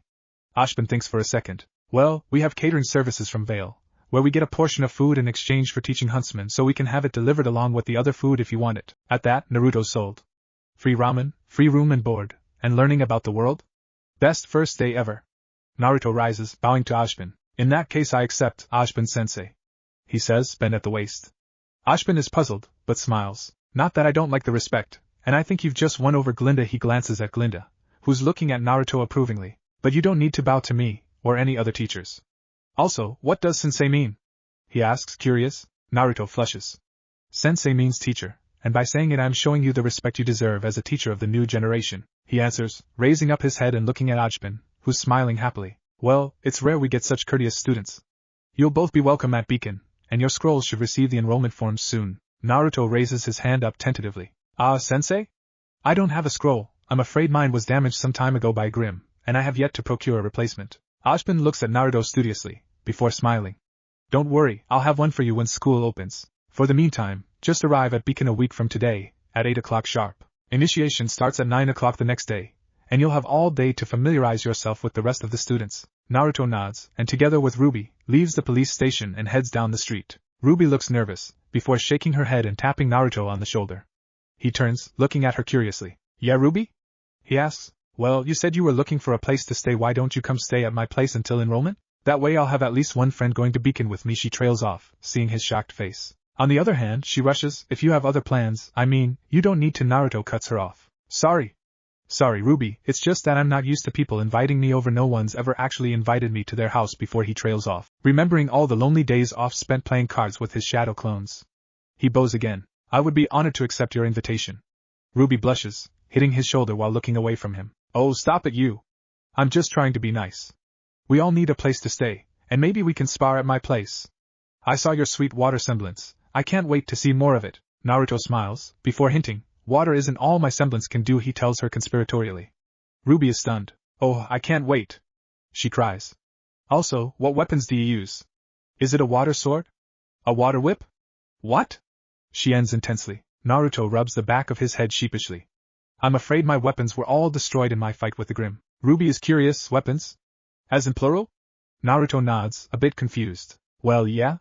I have kunai, which are little knives made of aura channeling metal. They can absorb my semblance, which makes them stronger, and cut through more. I can throw them, and fight hand to hand with them. Although, if I'm being perfectly honest, I prefer my fists to my kunai. Ruby's satisfied. Oh, you're like Yang. Naruto turns to her, curious. Well, yeah, I guess, but aren't we all?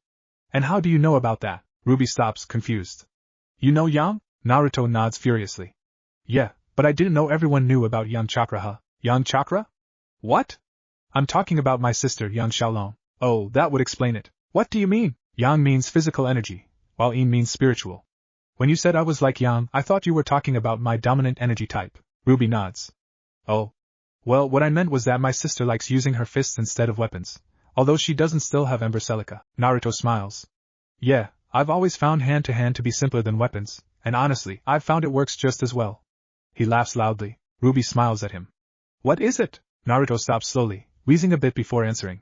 Oh, I just realized the answer to what weapon I used should have been simple. He turns, raising his arms. I am the weapon. Ruby laughs uproariously at him as he totters, before lowering his arms and regaining his balance.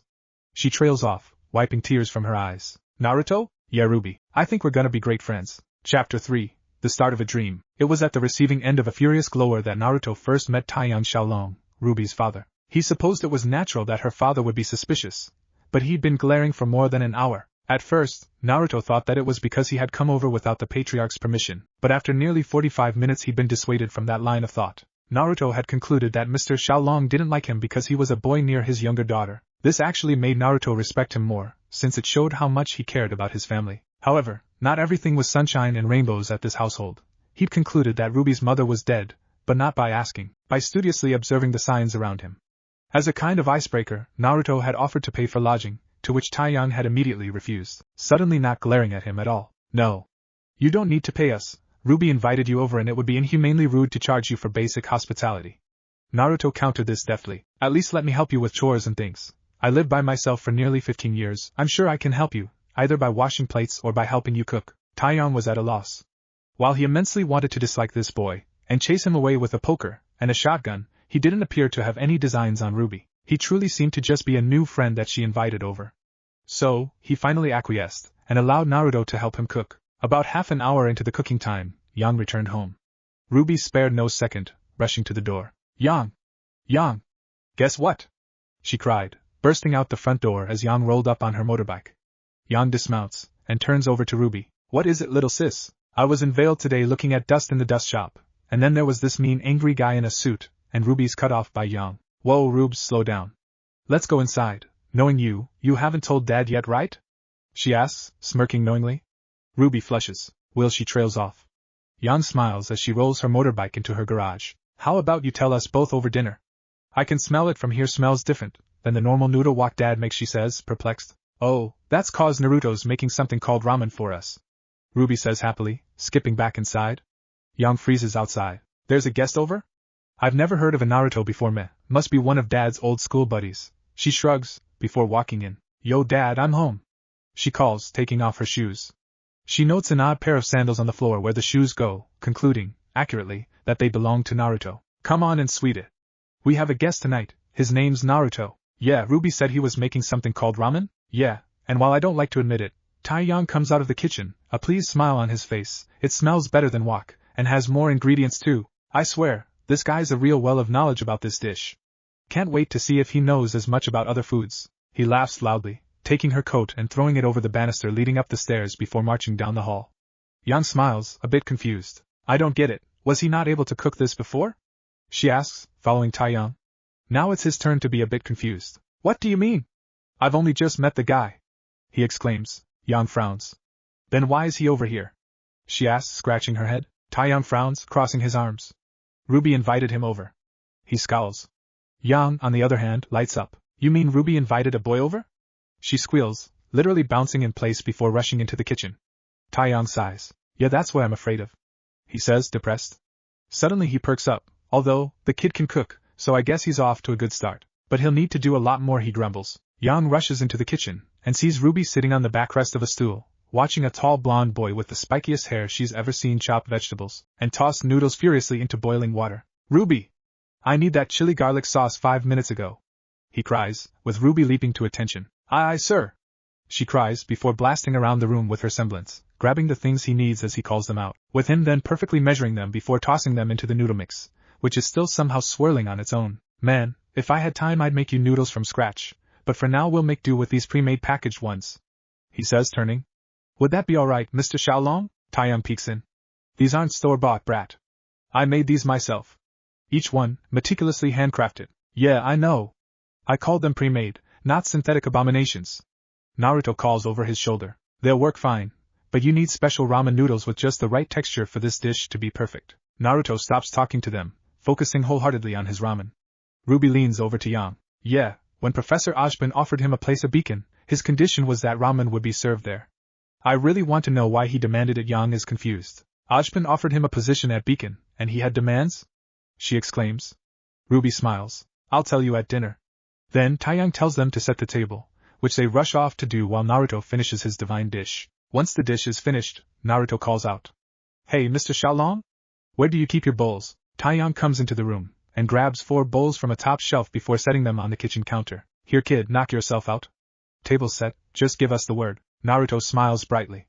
Consider the word given, Mr. Xiaolong. This'll be done in less than a minute. He then lifts the boiling ramen pot above himself, before expertly pouring an equal amount in each bowl. He picks them all up, and walks out to the table, where Yang and Ruby wait. Here you go, it's Uraraka's special, he says happily, plopping their bowls in front of them. He glances at the 3 empty seats, before waiting for Taiyang to sit. It wouldn't be proper for him to sit before his hosts, especially if he took his host's seat. After Taiyang sits, Naruto takes an empty chair, of which there are 2. He cunningly takes the one that doesn't have MOM stitched into the back of it. He takes the one labeled Uncle Q. It appears to be a bit beaten up, with obviously broken legs, but nothing a shinobi couldn't handle with ease. As they all dig into their meals, Naruto observes that they don't thank for the food. He decides that it must be a cultural difference, not an intentional slight. And of course, he was right. After their first sips or bites, Ruby groans in ecstasy. Oh, this is delicious, she cries, waving her fork and spoon around her head. For some reason, Taiyang didn't have chopsticks in his house. Weird. Naruto smiles at Ruby. Oh hell yeah it is. Ramen is the food of the gods. Hell, it should revered like the log, he declares, before realizing what he said. Oops, he thinks, as everyone looks at him like he's insane. Yang's the one to break the silence. What log? She asks carefully. Naruto thinks himself, pondering how to answer. Well, he begins, my people had a pseudo-religion founded on the signature technique created by our Lord First Hokage, who was our village leader. He could swap places with a log, he ends stammeringly, realizing his excuse for the shinobi religion, which should not be confused with the shinobi creed, was tenuous at best. The chances of them believing him was low. Everyone looks at him in confusion, before Yang breaks the silence. Again. I get it. So he could teleport, and a log would appear where he was? She asks. Not quite. Naruto replies, the log needs to be there already, in some way, shape or form. From the smallest drop of water, to the largest tree. But if he was about to be hit, his attacker would only hit a log. He smiles, proud of the history of his people. Huh. Taiyang comments, never heard of a semblance like that. Where was your village located? Outside Mistral and Vacuo. Naruto replied, having heard of the kingdoms earlier. Huh. Did you stop there on your way to Vale? Ruby asks. I didn't know. I traveled here on foot, and later entered the city of Vale after a few weeks in the wilds. Taiyang was shocked. You lived in the forest for a couple weeks? What about the Grim? How did you deal with them without a team to take watches? Naruto smiled nervously. I've mastered a power called he strives to remember. It's not called sage power, that's what I am, a sage. I guess it's called the intake of natural energy. But does it have a proper name? Gonna have to ask the toads. He refocuses on his hosts, who are looking at him quizzically. Sorry, got lost in thought. Anyways, I can't remember the proper name for the technique, but it bestows upon me sagehood, which allows me to sense natural energy, and take it into my body.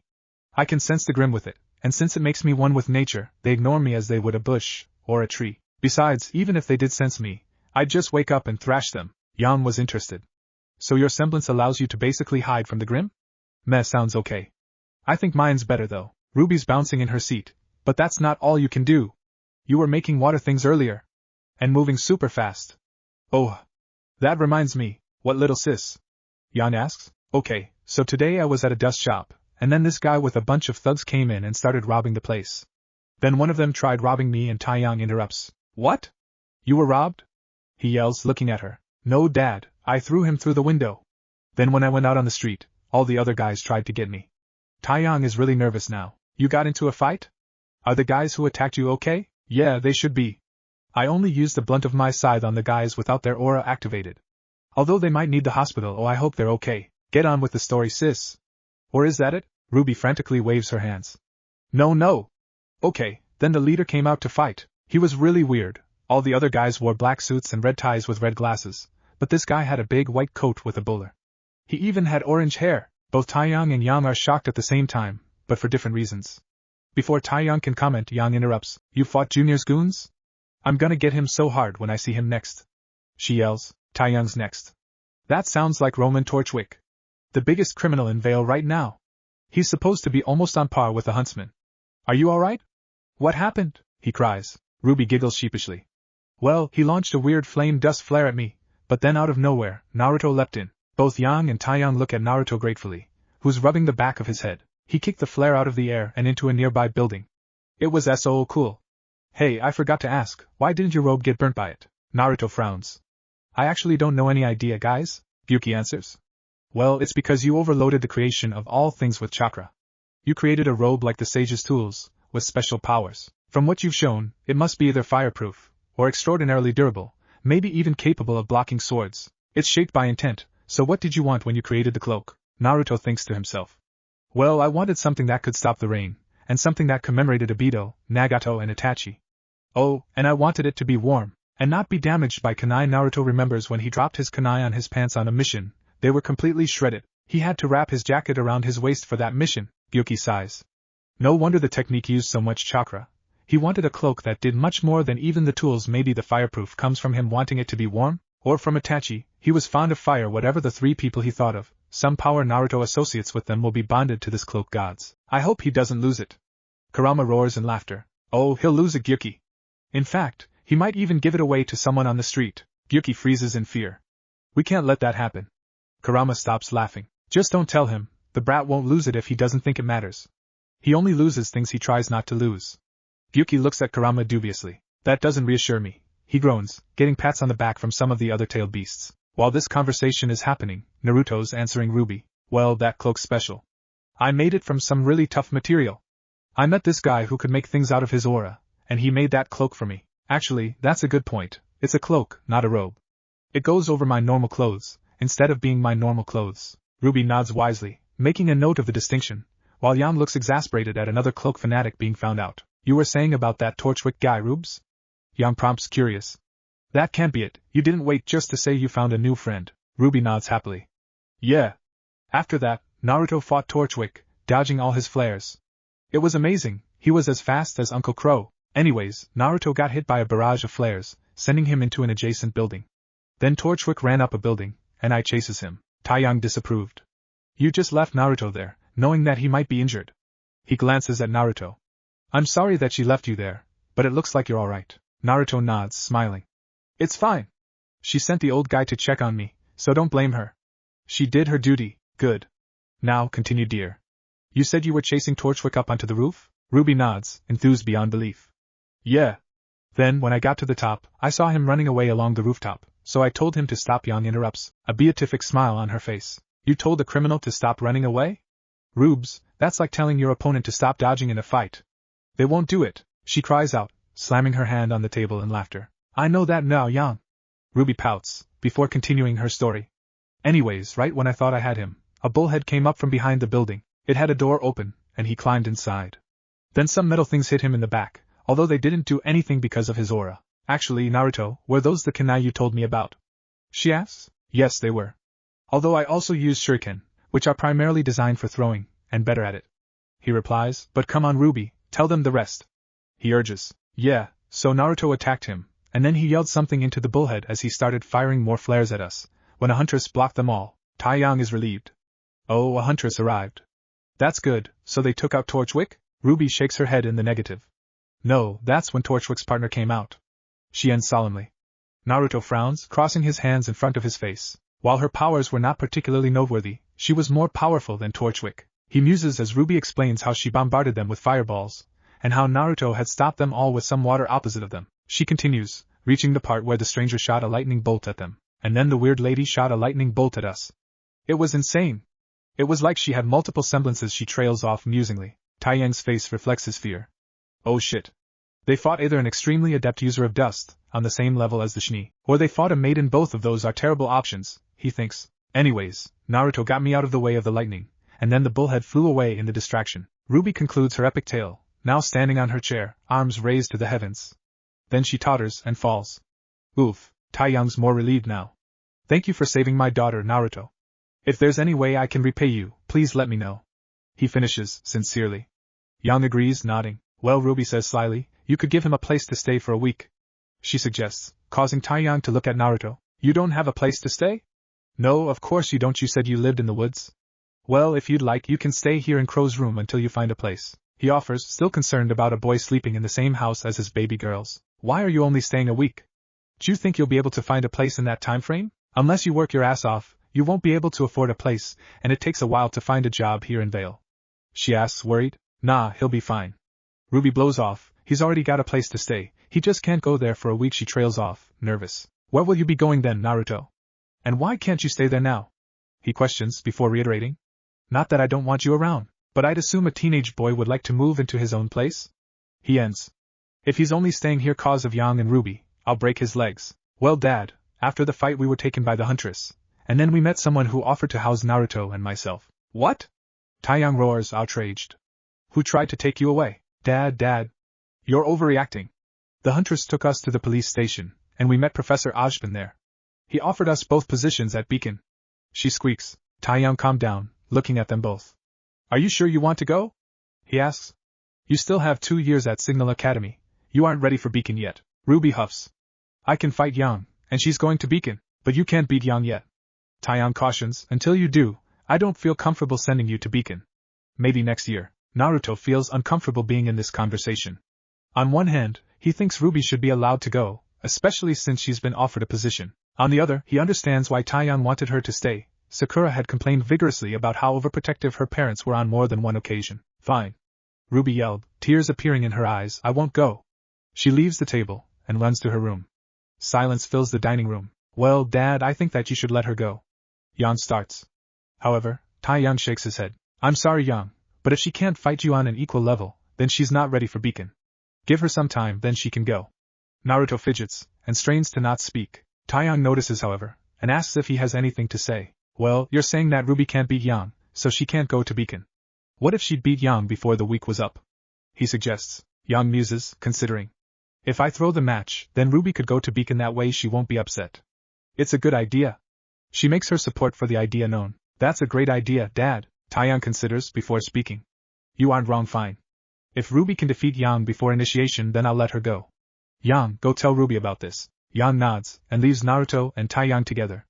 Taeyang looks at Naruto, before sighing. Kid, I get it. You want your friend to go to Beacon with you, but Ruby's 2 whole years behind Yang. She can't beat her, even if she trained from dawn till dusk every day. I'm afraid you'll be going on this journey alone. Naruto frowns. With respect, Mr. Xiaolong, I will be training Ruby during the week. Taeyang is shocked. What makes you think that I can't train her? He growls. Other than the fact that I don't want you to sabotage her to make her stay, I also can tell you're a hand-to-hand combatant, like Yang. Ruby isn't, and your training method wouldn't help her. Unless you got her uncle here, she won't improve. So I'll be teaching her some things before the week is done, Naruto declares. And if I can't get her on Yang's level before the week is up, then I won't go to Beacon. I'll teach her until no one can say she can't go. Taeyang is shocked before he smiles. Good luck then. Naruto reciprocates his smile. I won't need it. The next day, Ruby rushes out from her house, scythe in hand, and ready to train. She's got less than a week to train and beat Yang, and she's gonna start now. Before she can move across the yard, however, a shadow looms in front of her. Turning, she sees Naruto sitting on the roof, looking at her. With a backflip, he leaps from the house, landing in front of her, the wind moving his cloak slowly. Yo, you won't believe what I found in your uncle's room, he says, greeting her. No time to talk, Naruto. I've gotta go practice to beat Yang. She says urgently. I know. I suggested the idea, and I'm gonna help you. He replies, crossing his arms. What do you mean? She asks, distractedly. You're gonna teach me stuff? Yep. He says proudly, popping the pea. No offense, she questions, but what can you teach me? You're strong, but you seem to be a semblance-based fighter. Naruto smiles proudly, puffing out his chest. I've only taught one person before you. They ended up defeating the body of an S-class huntsman. Ruby's shocked. So what did you teach this person? Naruto ruffles her hair. How to manipulate their energy, their aura, into this. He holds out his hand, and concentrating, is shocked when a green Rasengan appears in his hand. Why is it green? Usually they're blue, he thinks to himself. Ruby is also shocked. You mean that's pure aura manipulation? She cries. Yes. Naruto smiles. And I think you could learn it too. Ruby is stunned, before smiling brilliantly. Well, what does it do? I mean, it's pretty, but is it an attack, a defensive technique, or something that's going to boost my aura control? Naruto considers. Since he inherited the sage's inherent knowledge of chakra, he knew how to teach the Rasengan to someone without half of their own chakra. Even though it wouldn't be as strong, they should be able to. Well, it will increase how well you can control your aura, but this is what it's primarily designed for. He walks over to a large boulder, before turning. Is this rock important for anything? He asks sheepishly. Ruby shakes her head in the negative, and Naruto turns. He reaches back, smashing the Rasengan into the boulder, almost completely eviscerating it. That was a lot more powerful than normal. What's going on, he thinks, before creating a shadow clone in the debris where Ruby couldn't see it. Go find out what's going on. The clone nods, before flickering away. Naruto leaves the dust cloud, and sees Ruby staring at him in awe. That's what I hope you can learn. Of course, you won't master it before the week is over, so we'll also be studying something I doubt you've learned, considering how you fought last night. Ruby looks at him with eager eyes. What? What? She squeals, excited. Naruto smirks, raising a single finger. Deception, he declares proudly. Ruby tumbles over, before rising up. What? Why would I need to learn to lie? Lying's wrong, Naruto bobs her head. You fool. Heh, this is kinda fun. I mean deceiving your opponent in combat. Now come on, I don't want John watching you train and thinking of ways to fight. Ruby follows Naruto into the woods, a little skip in her step. She's gonna win. She's going to Beacon. And not even the gods will be able to stop her. After 5 days of training, Naruto gazed at Ruby as she ran around the clearing. He didn't want to train her speed much, because she already had that covered, but it helped boost her confidence. And the sage knows that everyone needs a confidence booster in training. As Ruby ground to a halt, Naruto sighed, her face becoming downcast. Ruby, you need to be able to stop immediately, not slow down before stopping. Otherwise you can't use your semblance in active combat, just as an escape. He admonished. Yeah, I know, but it's just so hard to stop moving. She protests, raising her arms. Now, let's try again. Naruto looks up at the sun. Bad idea, you have your match with Yang in a couple hours. Better get some rest, or at least eat something. It's bad to fight on an empty stomach. Ruby nods, then looks at Naruto hopefully. Cookies? She asks, engaging the dreaded puppy dog eyes jutsu. Naruto flinches, before acquiescing. Fine. We'll get some cookies, but you're also going to eat some power bars first. Ruby groans. The power bars were so gross. They weren't actually power bars, they were a type of food pill that Gyuki knew about from the hidden cloud. It turned out being the tailed beast inside the Raikage's brother lead to him learning some useful things. They both walk back to the house. Naruto looks at Ruby, full of pride. While it wasn't the first time he taught a student, he felt that Konohamaru was less a student and more of a boy he taught a cool trick to. Ruby, on the other hand, he taught more than a single jutsu. He taught her how to fight like a shinobi, which would serve her greatly in the fights against people. Not so well on Grim, but hey, they sucked anyways. As they approached the house, they saw Yang stretching in front. She turned, waving at them. Hey guys. How's it going? She called out. Pretty good. Naruto replied gratefully. They'd let him stay here for a couple of days, which he was super grateful for. While he could have easily lived out in the woods, living with people was always nicer. Great sis. Soon I'll beat you. Ruby cried proudly, pointing imperiously at Yang, who feigned fear. Oh my. Such ferocity. I'm doomed. She wailed, falling to her knees. I can't stand before such martial prowess. Naruto squinted, looking at Yang closely. It almost seems as though she wants to. His eyes widened slightly, as he glanced at Ruby. Of course. Let's just see how this goes. Ruby smiled brightly, hugging Yang, who notices the change in Ruby's wardrobe. Instead of wearing extra sniper rounds on her belt, she now had 3 roundish pouches. The pouches were black, with red highlights that matched the rest of her gear. She was also wearing something on her forehead, but Yang couldn't quite make out what it was under Ruby's hair. Yang rubbed Ruby's head before pushing her away. Hey Rubes, why don't we have the match now? Then we can back our bags for Beacon. She suggests, winking. Ruby smiles and nods. Get dad? I want to thank Naruto. Yang grins. Sure. She heads up into the house, yelling boisterously. Ruby turns towards Naruto, who's looking up at the sun. Hey Naruto? He turns, looking at her, the sun framing his head. Thanks for teaching me.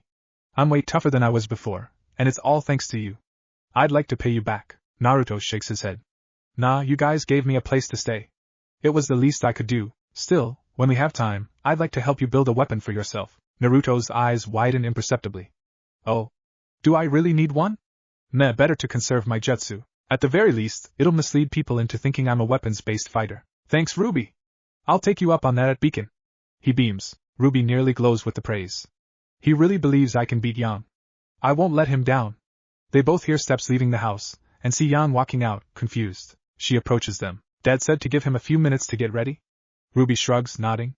Naruto, however, frowns, with Yang catching it. She looks at him, and scowls back. She nods, scowling as well. Naruto sighs, reaching behind his head. Well, what can you do? After a few minutes, they hear heavy stomping coming from the house, before Taiyang comes out. But he's in full battle garb, however it appears that he doesn't have a weapon on him. Naruto glares at Taiyang as Ruby calls out to him. Hey Dad, why were you in your combat gear? You going somewhere? Oh, are Yang and I fighting away from the house? Taiyang shakes his head as he crosses the yard. Sorry dear, but you aren't fighting Yang. Ruby tenses. You will be fighting me. Chapter 5, A Battle for the Future. Ruby watched as Taiyang slowly prowled towards her, his arms up in his familiar sparring style. She glanced towards Naruto, eyes wide. Come on, Ruby! Yang cried out, glaring at her father. Damn, he really doesn't want her going to Beacon. Asshole. Naruto closed his eyes, leaning back. Ruby turned back to her father, tears beginning to appear. He's given up on me, she thought to herself, letting her arms fall. Yang, seeing this, turns to Naruto. Hey! Why aren't you cheering her on? Don't you want her to go to Beacon with us? Yang snarls, grabbing Naruto's cloak hem. Naruto opens his eyes, and shakes his head. No!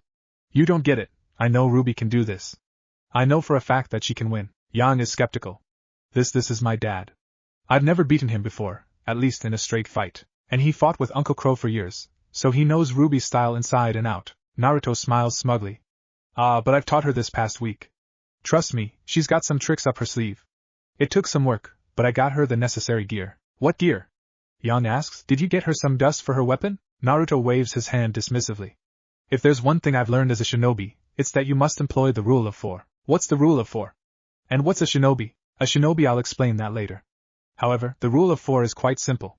Deception, shock, awe and fear can change a battle entirely, even more so than raw power. What flashy techniques you use matters less than the history behind each one, and what you using them represents. Yang is confused. So you taught her some historical combat technique? No. I instructed her in the use of 2 of the 4.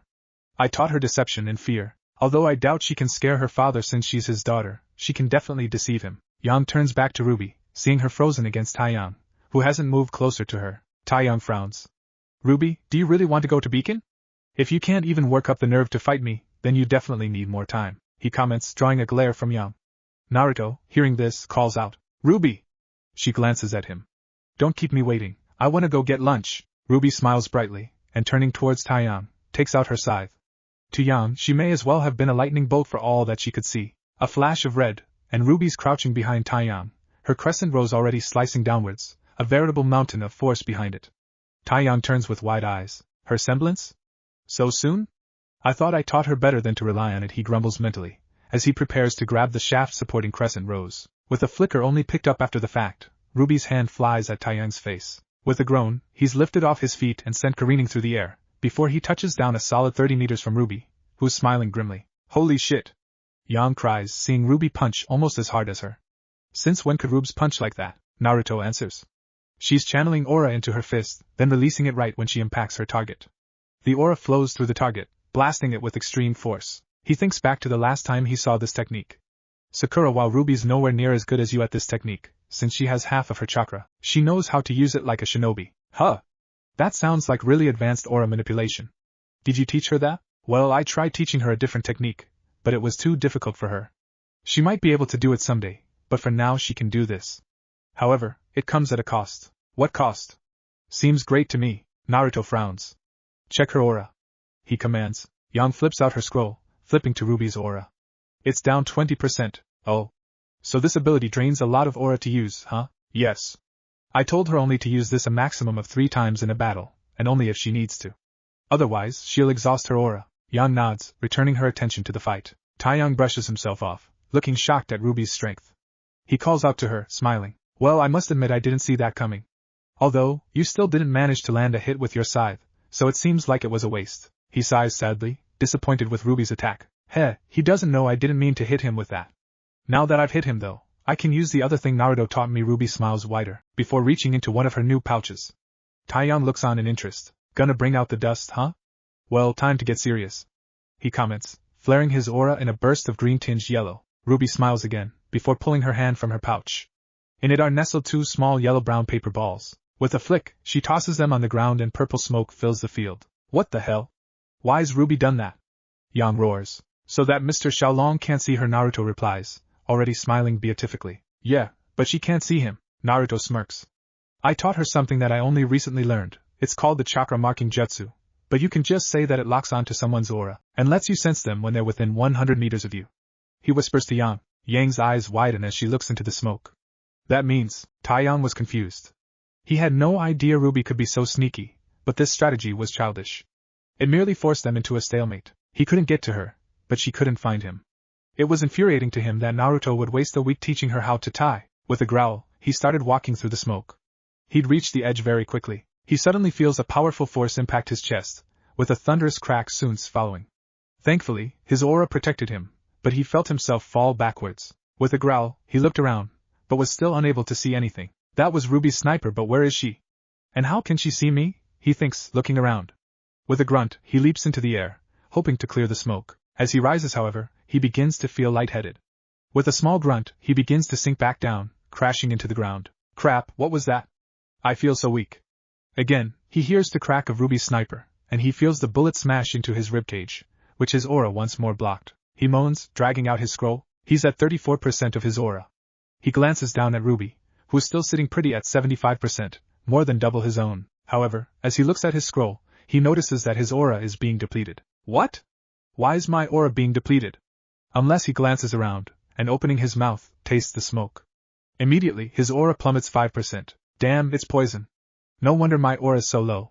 Can't breathe it in, it's weakening me and draining my aura. With wide eyes, he covers his mouth, charging out in the smoke. Crack! The sound of the sniper echoes throughout the poison cloud, knocking him forwards. Taeyong barely catches himself, looking at his scroll. Gods damn it! My aura dropped 10% just from that. I'll be in the red soon, with Naruto and Yang. So Ruby's shooting Dad, and he can't see her? Yang questions, hearing the sound of her sister's sniper firing shot after shot. Yeah, and each shot drains his aura.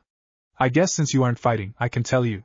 The smoke screen is actually an anesthetic which puts people who inhale it to sleep. Since Mr. Xiaolong's been in there for more than a minute, he'll either have fallen asleep, or his aura will be trying to heal him. Problem is, each shot from Ruby's sniper makes his aura stop healing him, and prioritizes stopping the bullet, which makes him more sleepy, and drains his aura even more. Naruto explains, amusement ringing in his voice. Yang looks down at the now revealed poisonous cloud. Really? Wow, that's devious. That would have definitely beaten me, she says. Take a look at your dad's aura. Naruto recommends, after hearing another sniper round going off. Yang heeds his suggestion, looking at her scroll. Hot damn! Dad's at 12% now. She exclaims, that knocks him out according to tournament rules. Naruto nods grimly. Yes, but he never said what the rules were before starting this fight. Yang catches on. He thought he could win without determining the point. She realizes, growling slightly. That idiot. Yeah. If Ruby were to stop now, he'd come out and say to keep fighting. It's better for him to have no excuses for why he lost, and no reason to stop her. If she fought him in the open, he'd complain about something, even though she's clearly won. Yang nods, looking back at the cloud. So? What should we do? Naruto smiles. One more round from Crescent Rose will knock his aura down to around 1%. Ruby's checking her scroll after every shot, I told her to. She'll not shoot him then, she'll just wait for the poison to knock him out. Sure enough, another round echoes through the forest, and then a few seconds later Ruby blurs in front of them. Well, she says hoarsely, Dad's at less than 1% of his aura. The cloud should stop him now. With Taeyong, he felt that last shot destroy most of his remaining aura. Checking his scroll, he saw that he was at 1% of his full aura capacity. Well, that's unfortunate. He thinks sourly, before looking around deep in thought. Wait a minute, what if opening his mouth, he shouts out. Qrow! I know you're out there, you bastard. Get out of here. I don't need you interfering with this, he bellows angrily, inhaling a large amount of smoke, which sends him tumbling to the ground. Crap, was his last thought, before darkness took him. In the house, Taeyong groaned as he came to. What the hell? Hey Dad! A cheerful voice greets him. Looking over his shoulder, he gazes at Yang, who's sitting on the couch across from him. How you doing? She asks, smiling brightly. Taeyong thinks, I feel like I've run to Vacuo and back. Gods, what happened? He demands. Well, you got clobbered by rubes. Yang smiles benignly, crossing her arms. You deserved it too, Dad. Changing the rules at the last minute? Not cool. Taeyong hangs his head. I just don't want Ruby out there. Not yet. She's not ready, she's still too young. He ends shouting, his eyes wild and full of fear. Yang is shocked. Is this about Mom? She asks carefully as Taeyong buries his head in his hands. Summer was the strongest person I knew. She was kind, wise, and a hero.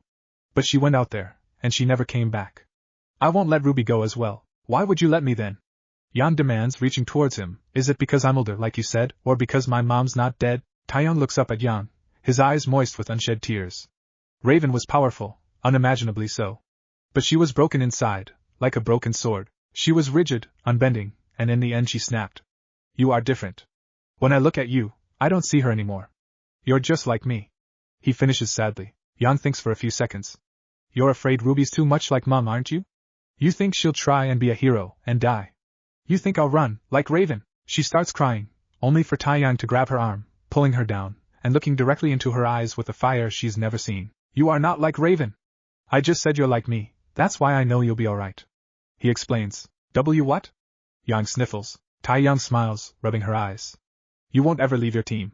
Raven left, and Qrow went after her and on secret missions. I had to take care of you, and then Ruby, and Summer supported this family with huntress missions on her own. What I mean is, everyone on my team left their family, at least for a little bit, and fought. And Raven has become a bandit leader whose tribe murders villagers and pillages across Mistral.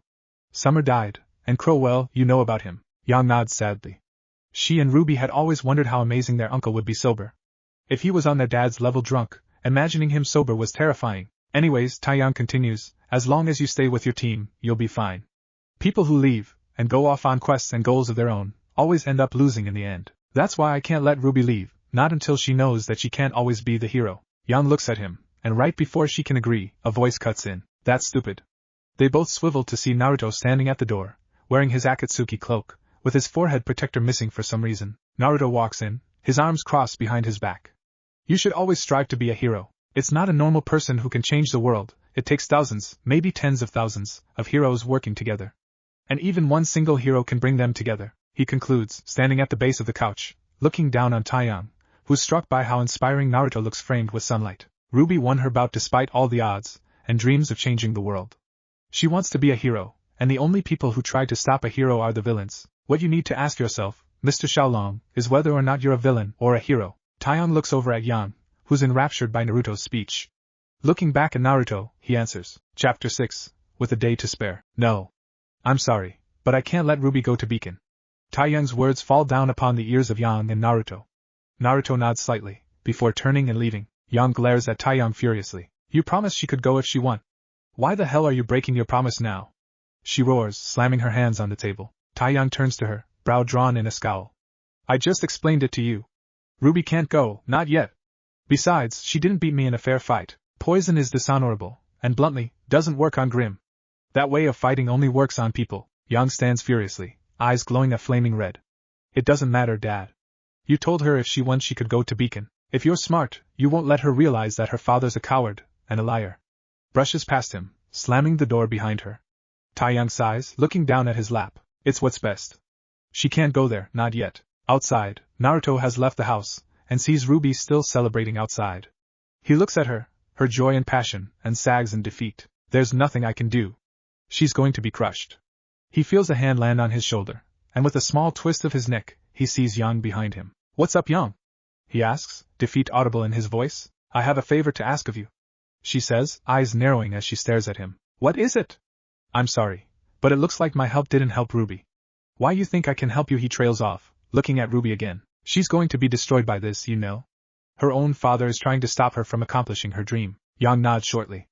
I know. That's why I want you to take Ruby to Beacon with you. Naruto turns to her, eyes wide. What? But don't you need Mr. Xiaolong's signature or something? He asks, worried. Yang speaks slowly, her eyes still glowing red. No, all you need is her guardian's signature. Fortunately, Dad's not her only guardian. My Uncle Qrow is also her guardian, at least after Mum died. Find him, and get his signature. Naruto frowns. Where would I find him? From what I gathered, he was on a mission. Yang removes her hand from his shoulder, reaching into her pocket. He told me where I could meet up with him to learn about my mom before school started tonight, she says brusquely. I want you to go meet him there. Here's a picture of him, she says, showing a picture on her scroll of a man who appears to be unconscious on their couch. Naruto nods slowly. Sure, I can try. But why don't you go do it? He asks. Yang smiles grimly, stowing away her scroll. Someone needs to explain what happened to Ruby. I'll not explain what you're doing until you meet us at the Bullhead. I'll pack Ruby's bags, and tell her I want her to see me off. Won't your dad go with you though? Naruto asks, unsure how parental relationships work in this kind of situation. No. Both of us will be mad at him. He'll do what he always does. He'll hide at home until someone comes to help him, she says, disgusted. While her comment is unfair, Naruto decides to ignore it. Let her vent, keeping it bottled up will make her just like Sasuke. He decides before replying. Alright. I'll do it. I'll head to where are you meeting? He asks. We said we'd meet at a bar called the Thirsty Bird, I think it's near the docks. She answers, I'll send you the location. Naruto smiles. I don't have a scroll yet, remember? Don't worry, I'll head out now and search around. It'll be no problem. Yan looks nervous. Okay, but hurry. I was supposed to meet him at midnight, and it's nearly 6. It takes 2 hours for the boat to go from Patch to Vale, and it'll take time for you to find the place. Naruto scoffs. Don't worry, I'll make it. Alright, good luck with Ruby. Please don't crush her, he advises, before jogging into the forest. Once out of Yang's sight, he bursts with golden chakra, entering his Kurama chakra mode. Alright, Kurama. Vale's supposed to be nearly 100 km away. Let's see if I can get there in less than a minute, he cries, aiming across the ocean towards the distant lights. Yeah, go Naruto, Kurama grumbles, knowing Naruto's already capable of moving nearly 300,000 kilometers in a single second. Although, that was in his 6-pad Sage mode, so it might be different in his chakra mode. Naruto grins hearing Kurama, then blasts off the ground like a shooting star. Back with Ruby and Yang. Yang watches Naruto run at an impressive speed with a smile. It's nice to know that she has help with this.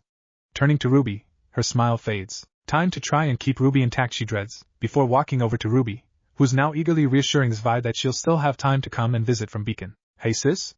Need to talk to you for a minute. Yang interrupts, causing Ruby to look up at her. But I need to tell Zvi that I can still come visit. Or maybe he can come visit us, she says cutely, nearly causing Yang to falter. Come on Yang, you need to do this. Wait, actually, I don't. I'll just say Dad needs to talk to her. Let him deal with this, it's his mess. I'll just clean it up afterwards. Yang kneels down beside Ruby, taking Zvi for cuddles. Dad needs to talk to you, Ruby. It's about your fight, she says, trying to keep her anger out of her voice. Ruby notices Yang's eyes flash red, and wisely decides not to comment. Oh, okay. I can't wait to tell him about the other things I learned. Oh, when I go to Beacon I'm gonna be the best there. Well, besides Naruto she trails off, before leaping to her feet. Be right back, Zvi, she calls, running into the house in a burst of rose petals. Yang sighs, holding Zvi. She's gonna need us, Zvi. Hopefully, Dad will change his mind, but I'm glad that I got Naruto to get Uncle Qrow. She pets Zvi, and then a few minutes later hears a clatter from the house, before the door bursts open, with a red comet flashing out faster than she can see and into the woods. Looking up, Yang shrugs. Must have been the wind, she decides, before getting up and going into the house. In the Valian docks, Naruto was pissed. He'd completely overshot Vale, and now people were talking about the shooting star that had passed earlier. On one hand, it was extraordinarily gratifying to hear people say that he was the most beautiful thing they'd ever seen, but on the other, he'd smacked into a sage-damned mountain. Naruto, just be glad you weren't in your Sage of 6 Paths mode. If you had been, the entire continent would have been destroyed. Kurama reproves, glowering in Naruto's mind. Okay, Kurama. No 6 Paths mode when traveling. And from now on, I'm gonna travel the old-fashioned way. Hopefully no one notices that crater in the mountain. I wouldn't worry, brat. We left a metal-style, big ball there. If anyone goes there, they'll think it was just a meteorite. Kurama reminds him. Grumbling, he wanders into an alley. At least it's easy to get in here. The hiding like a mole jutsu really is useful. Why wasn't it one of the academy jutsu, he thinks, creating a group of shadow clones, which all transform into inconspicuous-looking people. Naruto looks at them, before nodding approvingly. Perfect, they're townspeople. He gestures with his head, and they wander out looking for this thirsty bird. With a sigh, he starts exploring the docks. They've really gone beyond my own people. He ponders, thinking about the shinobi lifestyle. Does it help them keep peace? Or do they use technology like the shinobi of the past, craving it like Kekkai Genkai? He stops, turning towards the sea. On that note, I wonder if there's someone like Orochimaru in this world? Or someone like Danzo? Better keep my eyes open, he decides, before looking at the sunset. It's so beautiful, he decides to activate his, Obito's, Sharingan, and observe it fall with perfect clarity. It turns out that perfect sight makes the sunset less beautiful. He realizes, deactivating Obito's Sharingan. He sighs, remembering his last battle with Kaguya. At least he managed to land Kakashi and Sakura. He could only hope Sasuke survived his fall to the ground. His clone had also managed to heal Obito's eyes with his sun mark, right before it popped. Fortunately, he'd been right above one of the weird root things, so he assumed Obito had been alright, albeit probably shaken up. Realizing he doesn't know the time, Naruto waylays a passerby after a while of watching the boats and the sunset. Excuse me, could you tell me the time? He waves with a small smile, closing his eyes like his teacher was wont to. Oh, no problem, young man. It's they fumble their scroll out of their bag, nearing 8 o'clock. Thanks, miss. Naruto beams. Have a nice evening. The lady smiles, and wishes him the same before wandering away. Naruto smiles brightly, looking around the docks at the pedestrians now. Honestly, he can see why Offman wanted him. If he's responsible for protecting this place, then Naruto would do all he could to help. His eyes take on a steely glint, however, when he sees some people in white uniforms talking to the lady who just helped him. While everyone else is ignoring it, he can sense the hostility rolling off of them, as well as seeing one of them grab at a small tail that he hadn't noticed when he spoke with her. Pushing off the railing, he moves to interject. Excuse me, sirs, is everything all right? He cuts in smoothly, noting that he's noticeably taller than all except the perceived leader of this little band, who's just slightly shorter than him. This man, who's dressed in a weird white uniform, glances at him distractedly, before looking again with a glare, letting go of the tail. What's it to you, animal? He questions rudely. His grip on his Naruto assumes it's a gun tightens. Looking away from the man's hands and at his face, Naruto is shocked by the hatred there. Okay, Naruto. You got this, just try to not start a fight, he muses, before looking at the leader's henchmen. They appear to hate me as well. I wonder why. The leader, at this point, has had enough of Naruto ignoring him, and grabs at the hem of the cloak. Listen here, beast, I don't know if you understand, but you need to go back to whatever zoo you crawled out of. We're busy here, so get lost. He commands, wrenching Naruto away. The only problem with that is that Naruto doesn't move. Really? I didn't even need to channel chakra to my feet to avoid moving. Naruto exclaims mentally, bemused. He decides to speak. I can understand you perfectly. Why are you bothering this nice lady? I'm sure if she did something it was an accident. He decides to appeal to their logical side. Unfortunately, they seem even more annoyed now than before. What? Are you trying to speak to me, dog? The leader growls, shoving at Naruto with both his hands. Once more, Naruto doesn't move, and the man falls over on his rear, muddying his pristine white coat. Oh, I'm sorry. Naruto mumbles, reaching into his cloak. Here, I think I have something that'll get the filth off. He takes out a large metal water bottle with the hidden leaf insignia on it, and with a glare, pours it onto the spluttering man, soaking him to the bone. The rest of his henchmen reach to their belts, taking out some odd metal contraptions. Naruto decides that they're probably guns as well, and sighs.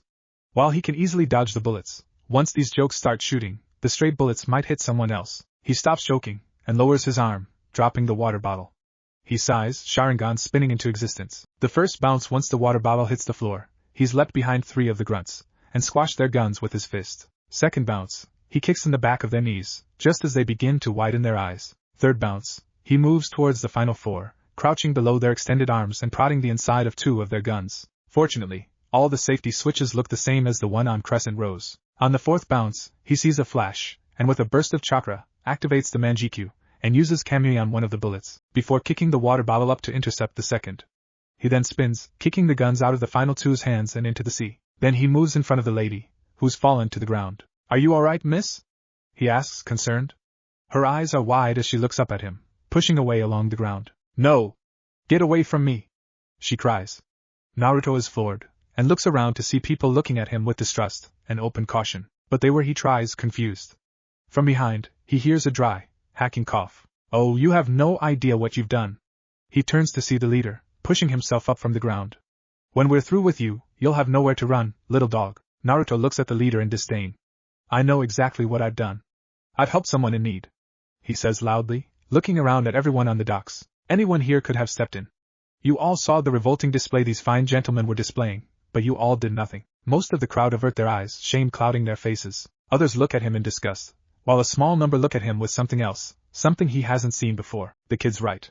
He hears a gravelly voice say. Turning, he sees a man with a red cape on a barstool swivel, and face them. He glares at everyone. I heard what was going on, and so did all of us. But only this. He takes a swig from his glass. Boy, this boy did anything, and what he did was beat up some stinkin' schnee buffoons. He guffaws in hysterical laughter, before ceasing just as quickly. They won't care. You know why? 'Cause they live there, up in the sky, and they don't care if any of us die. All we do is bleed and wilt. Somebody. He starts sinking backwards, a dazed and confused expression on his face. Stupid quilt, he mumbles, before passing out of his chair. Everyone just stares at him, snoring on the cobblestones. Well, Naruto comments, amusement coloring his voice, that was something. Most of the people around him laugh, and agree, with most going back to their business. Naruto turns back to the lady he was helping, only to see that she'd scurried off. He shrugs, Ma, you win some you lose some, before strolling away. However, just when he's moved a couple meters he stops and turns. No way, was that guy, and he resumes walking, albeit in a different direction. He stops short of the man who expressed his vocal support. Looking down, he can't tell, but it looks like Ruby and Yang's Uncle Qrow. He hums in thought, before lifting the man up. Come on, let's find that bar you're supposed to be at, he says amusedly, carrying Qrow down the street. Qrow shakes himself awake. What happened? He wonders, gripping his head with one hand while the other fastens onto the table in front of him. Oh, you're awake! He hears a voice say ridiculously loudly. Zipping his hand up, he grabs at the person's mouth. Hup. He groans, covering their face. Don't talk so loud. Where's my? He starts to fumble with his scroll, before finally pulling it out. With a glance he sees that it's nearing 11 o'clock at night. With a grunt, he rises to his feet, staggering slightly. Well, see ya, I've got places to be. He slurs, stumbling towards the door, which now seems a colossal hike away. The voice stops him. Oh, I know. That's why I brought you here. Turning to look at the young man, Qrow squints slightly. Tai, he mumbles, before collecting himself. No, you're too young. How'd you know I have a meeting? He mumbles, grabbing onto a pillar with his free hand. Well, Yang sent me in her place. Naruto replies, standing. And knock it off, I read your book in your room. Qrow is floored, before standing straight up. How do you know about that? He asks dangerously, his hand moving towards his sword. I've been staying with Ruby and Yam for the past week, and they let me stay in your room. I really liked your book, I'm thinking about trying it out. Qrow scoffs. No one likes that book.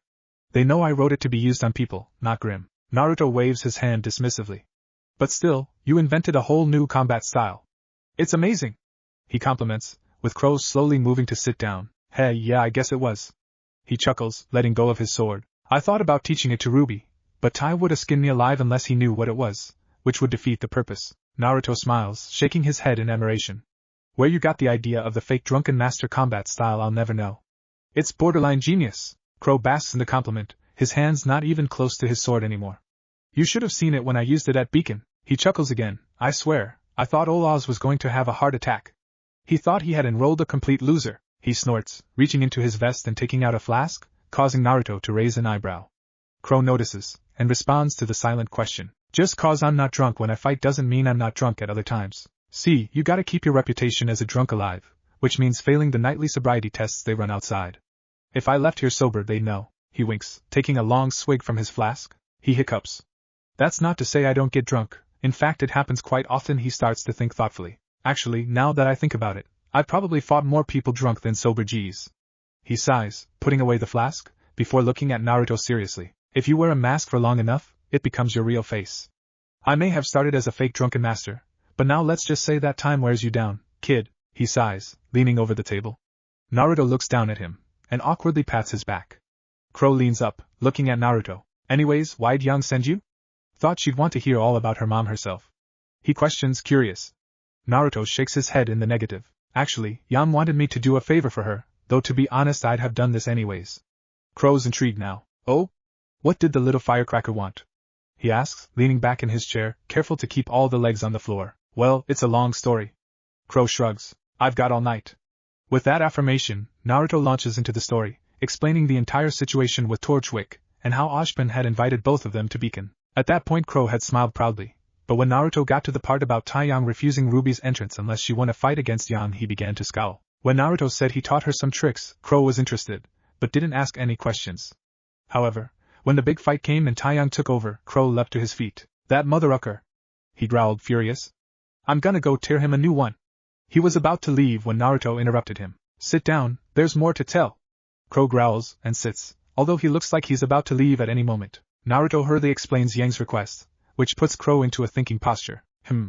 Let me get this straight. Tai told Ruby she can't go to Beacon, even though she beat him in their fight.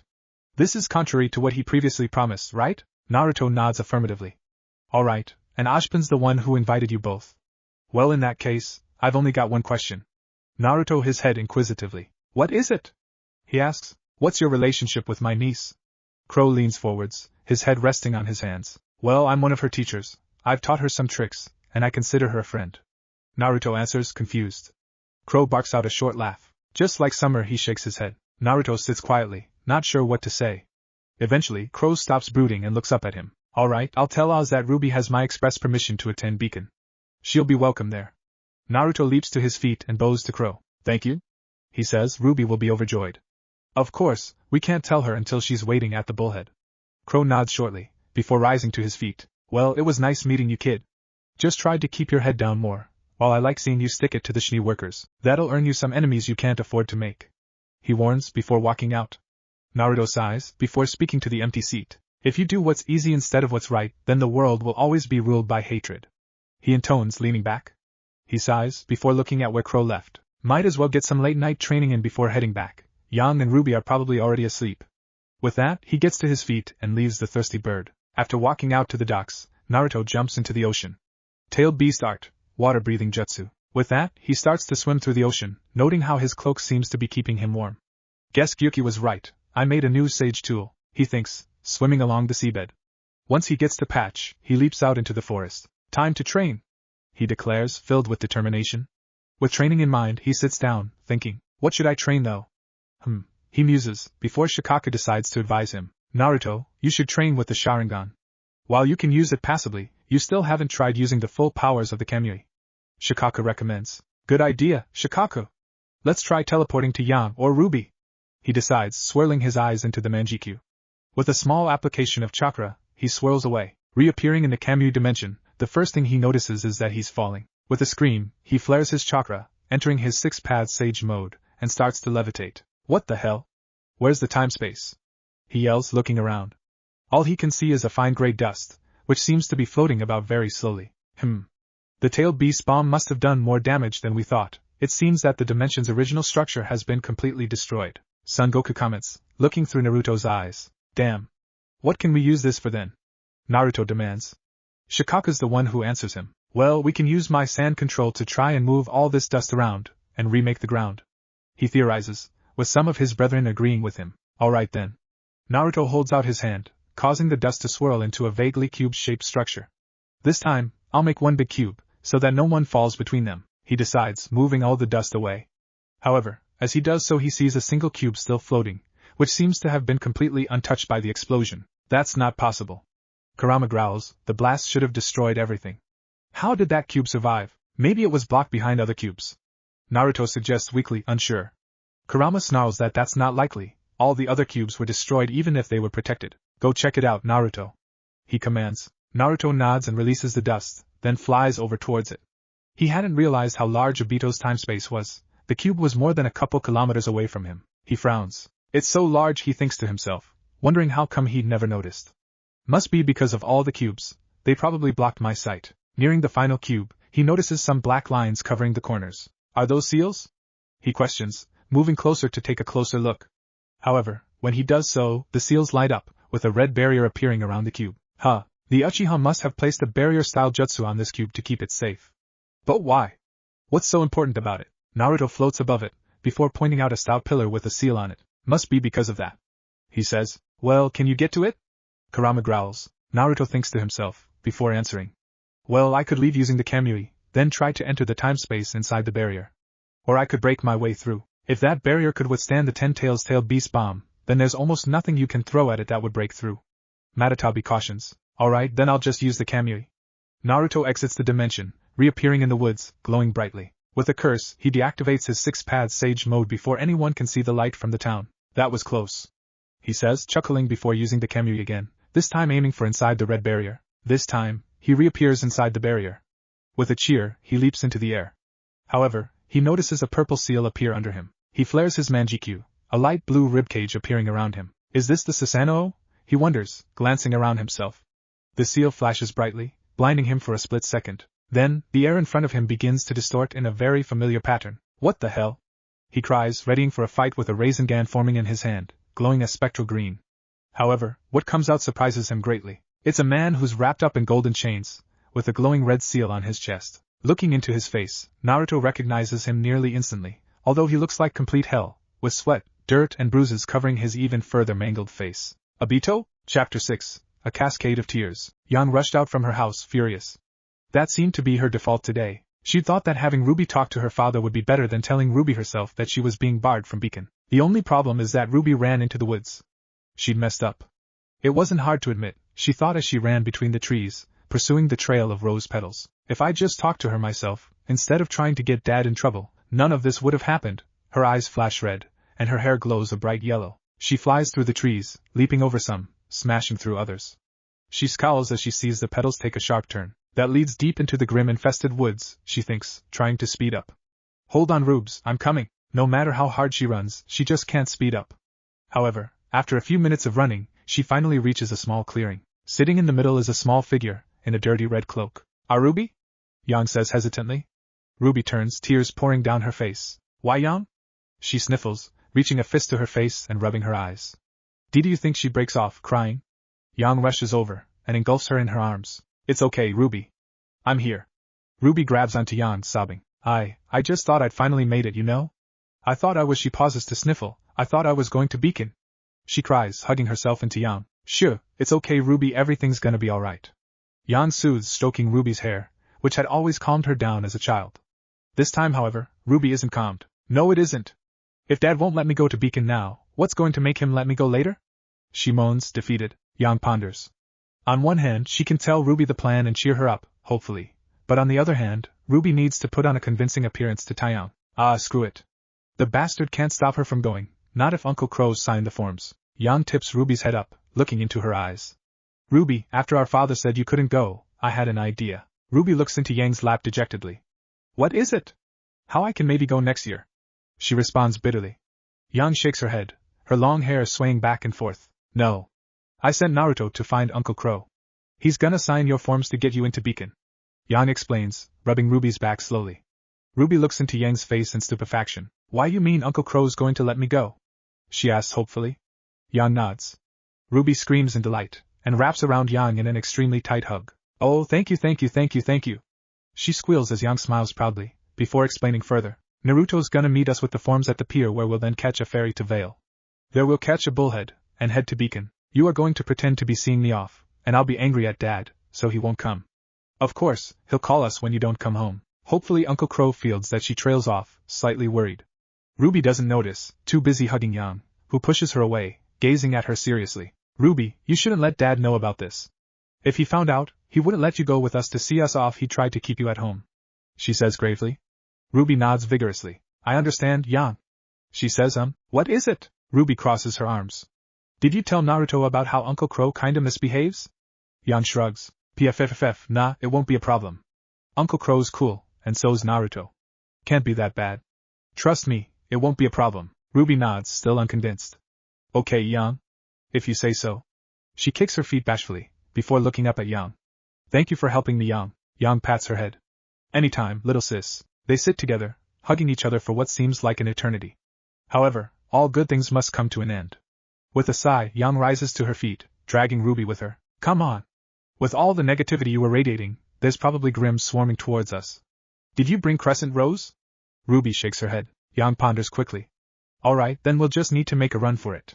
Hopefully, the Grimm haven't already surrounded us. Ruby nods, before reaching into one of her pouches, taking out a kunai. While it wasn't particularly effective in her untrained hands, her swift speed would allow her to use it wisely. With that, they both climb up the trees and begin heading back home, with Ruby staying close to Yang for support. In the Kamui dimension. Obito?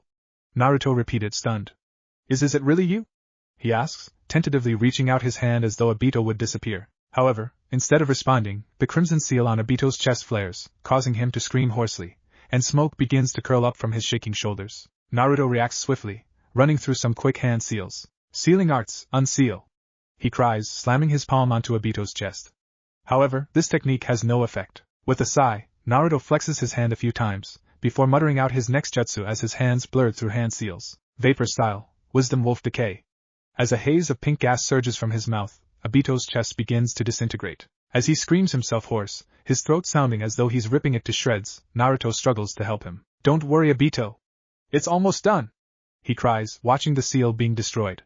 Once it's entirely destroyed, he opens his mouth wide, releasing another jutsu. Tailed Beast Shockwave, he mentally proclaims, watching the acid get dispersed away into the barrier. With a flash, he places his palm on Obito's chest, before a pulse emerges from his sun mark. Removing his palm, he sees a small white orb resting in Obito's ravaged chest, keeping him alive but not healing him. He sighs. Do any of you have any healing techniques? He mentally asks. While I don't have any healing techniques per se, you could share yours and mine chakras with him, like what you did to the shinobi forces during the war. It should heal him quickly enough. Kurama says. Naruto nods, and with a small tap on Obito's head, enshrouds him in raging red chakra. In a matter of minutes, Obito had regrown all of his melted organs, and his chest. As Naruto watched him carefully, he thought about the seal he'd seen. That seal, it was the same one they put on me in Hozuki Castle. The one that burned you alive if you used your chakra, or left the island. Even I couldn't use my chakra outside of Sage Mode. How did Obito manage to use the Kamui? We'll ask him when he awakens. For now, we need to know what's happening in our home world. If Obito could make it here, then we might be able to get home, Gyuki suggests, almost giddy at the thought of seeing B again. Yeah. We could. Naruto exclaims, turning bright upon realizing this. Looking at Obito, he realizes that he doesn't look the same as when they last spoke. While last time Obito had been a mere shell of himself from during the war, physically, not mentally, now he appeared as a cracked shell. His white Zetsu arm had been torn off, his face was showing signs of torture, and he had numerous scars, which shouldn't have been possible while he still had Hashirama cells. The regenerative properties would have healed him. That could only mean they'd either allowed Orochimaru at him, or they'd had Tsunade remove all traces of Hashirama's cells from him. Either way, even his face was more mangled than before. Whereas he previously looked like half his face had been melted, now he appeared as though he'd been flayed, repeatedly. Naruto could just make out some of his jawbone pushing out of a tear in his face, which looked infected and was making him a bit nauseous. A mighty rage filled Naruto's heart. After all he did to help, even going so far as to use the art of rebirth, they still bound him, tortured him, and destroyed him. Do I really want to go back? He thought, looking down at the remains of a once proud shinobi. Even when acting as Madara, Obito had still remained proud. He bore his head high. Now it looked as though his soul had been crushed. After nearly an hour of thinking, Naruto notices Obito was beginning to move. Leaping to his feet, Naruto moves over to his side. Are you alright, Obito? He asks, concerned. Obito blinks blearily, gazing about with rheumy eyes. His gaze landed on Naruto, before widening imperceptibly. And Naruto? Is that you? He whispers, his hand hovering up from the ground, reaching towards Naruto. Have you returned? He asks, his voice filled with hope. Naruto nods, and rests his hand on Obito's shoulder. Yes, Obito. It's me, I'm alive. He soothed, nearly crushed at how hopeful Obito sounded. Then where were you? Obito demands, confused. Why didn't you come back? I fell out of structured space-time. Naruto responds, I only recently made it out. Why, how long has passed in our time-space? Obito frowns. I don't know. When we returned we managed to release the infinite Tsukuyumi. I'd also managed to use the art of rebirth to bring everyone back before our battle with Kaguya along with Madara, to my eternal shame. So he starts coughing, and Naruto quickly uses a small water jutsu to create some water for him to drink. Once he's drunk the water, he continues, the only casualty in the war was you, and anyone who died from the 10 tails attacks that it sent across the continent. Naruto smiles. Well, that's okay, Obito. You saved as many as you could. Obito sags. No, Naruto, you're wrong. I was a monster, and asked the Kage to sentence me to life in prison in penance. They sent me to Hozuki Castle, where I was bound and sealed away. I also asked for weekly torture sessions from people whose families didn't get revived by the Rinna Tensei, in the hope that it would help them get over their loss, and as a punishment for myself. I lost track of time in there. It feels like I was there forever. I had a prisoner number, you know. He chatters, nearly crazed. They called me prisoner 48655. 48,655. Narrows confused. But they have nowhere near that many prisoners. He cries out, shocked. When I was there they called me prisoner 893. I was the 893rd person to be imprisoned there. Why did you get that number, Obito? What significance does it have? Were there more prisoners after the war? Obito shakes his head. No, I chose designation myself. Naruto, that was how many people died during the war. More than half of the shinobi from the 5 great nations united forces died because of me. I chose that number so that I would never forget how many people died because of my bad choices. Naruto was confused again. But you said you brought everyone you could back with the rebirth. Weren't the casualties lower then? Yes. But it doesn't change that I killed all those people. See, they even branded me with it. He turns, showing his back which has the number 48,655 burned into his back, the skin cracked and torn, but not infected like the rest of his wounds. Likely the shinobi forces had a medic ensure that the number remained recognizable. Naruto concluded angrily. Obito, you may have hurt all those people, but in the end you saved the shinobi world. You helped release the infinite Tsukuyumi, you brought thousands back from the dead, and it was your jutsu which defeated Kaguya. You even gave up your most prized possession, your eyes, for the sake of saving everyone. Obito gave a short laugh at this, prompting Naruto to glare at him. Hey! I was serious, Obito. Don't make me beat you up again to drive it into your skull. Obito calms down, before looking at Naruto warmly. Naruto, these eyes are not my most prized possession, nor were they ever. You and Kakashi both helped me see that you two, along with Rin, are the most precious things I could ever ask for. Naruto looks at Obito, stunned into silence. And even if it kills me, I will bring you back to the shinobi world. He declares, struggling to his feet. Standing tall, he smiles proudly. I was nothing, no, worse than nothing, but you saved me. The least I can do is help save the world one last time. As he finishes, his eyes swirl into his Manjikyu Sharingan as his Kamui begins to tear apart spacetime, before he collapses once more. Naruto's quick to catch him, lowering him to the ground. With a series of painful-sounding coughs, Obito speaks again. I'm too low on chakra to keep my Sharingan active, he growls, slamming his fist into the floor. Damn it, we're gonna need to wait for a bit, Naruto. Naruto nods, then smiles. Could you tell me what happened after I died? Obito grimaces, leaning back. Well, Kakashi became the Hokage, and Naruto interrupts. Kakashi-sensei. Why the hell isn't Sasuke in charge? He yells, outraged. Obito yells back at him. Let me tell the story, Naruto. He roars, when I'm done, you can ask any questions. He collects himself, before resuming. But you have a point. I better start this from the beginning, not just relay the nicer facts. Well, I guess I'll start from after I presume Kaguya died. In the forest sun patch, Ruby and Yang were starting to get worried. At first it hadn't been too bad, They'd fought a couple dozen Beowulfs and one or two Ursa, but then the shit really hit the fan. They'd run into a sphinx, which they didn't even know lived on Patch. It had burst out of a particularly dense part of the forest, and with a growl, had fired a ball of fire at them. Ruby had managed to dodge it, but Yang took the brunt of the fire, knocking her aura down into the red. Yang! Ruby calls out, seeing her sister engulfed in orange flames. Tears began to well up in her eyes as she saw Yang fly backwards into a tree, the snapping sound echoing throughout the forest as she fell limp to the forest floor. I got you, she hollers, flashing over to Yang and picking her up. However, as she turns to make a run for it, she feels a clamping sensation on her leg. Looking down, she sees a snow-white head with glowing red eyes latched onto her leg. Fortunately, her aura was protecting her. Ah! Get away, you stupid Grim!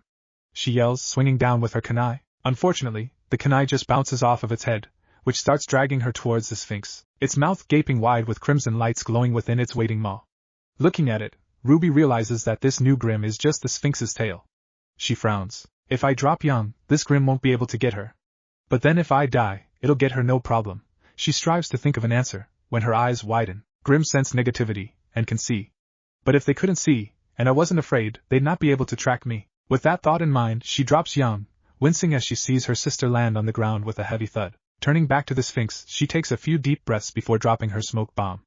With a burst, a dark gray cloud bursts into being. Breathing steadily, she tries to calm down. Come on, Ruby, just think of home, of Dad, of Yang, she tells herself. However, all she can feel when thinking of her father is anger about how he was trying to stop her from going to Beacon. Shaking her head, she tries to think about Yang, but is soon overcome with worry about how she was unconscious on the forest floor. Damn it!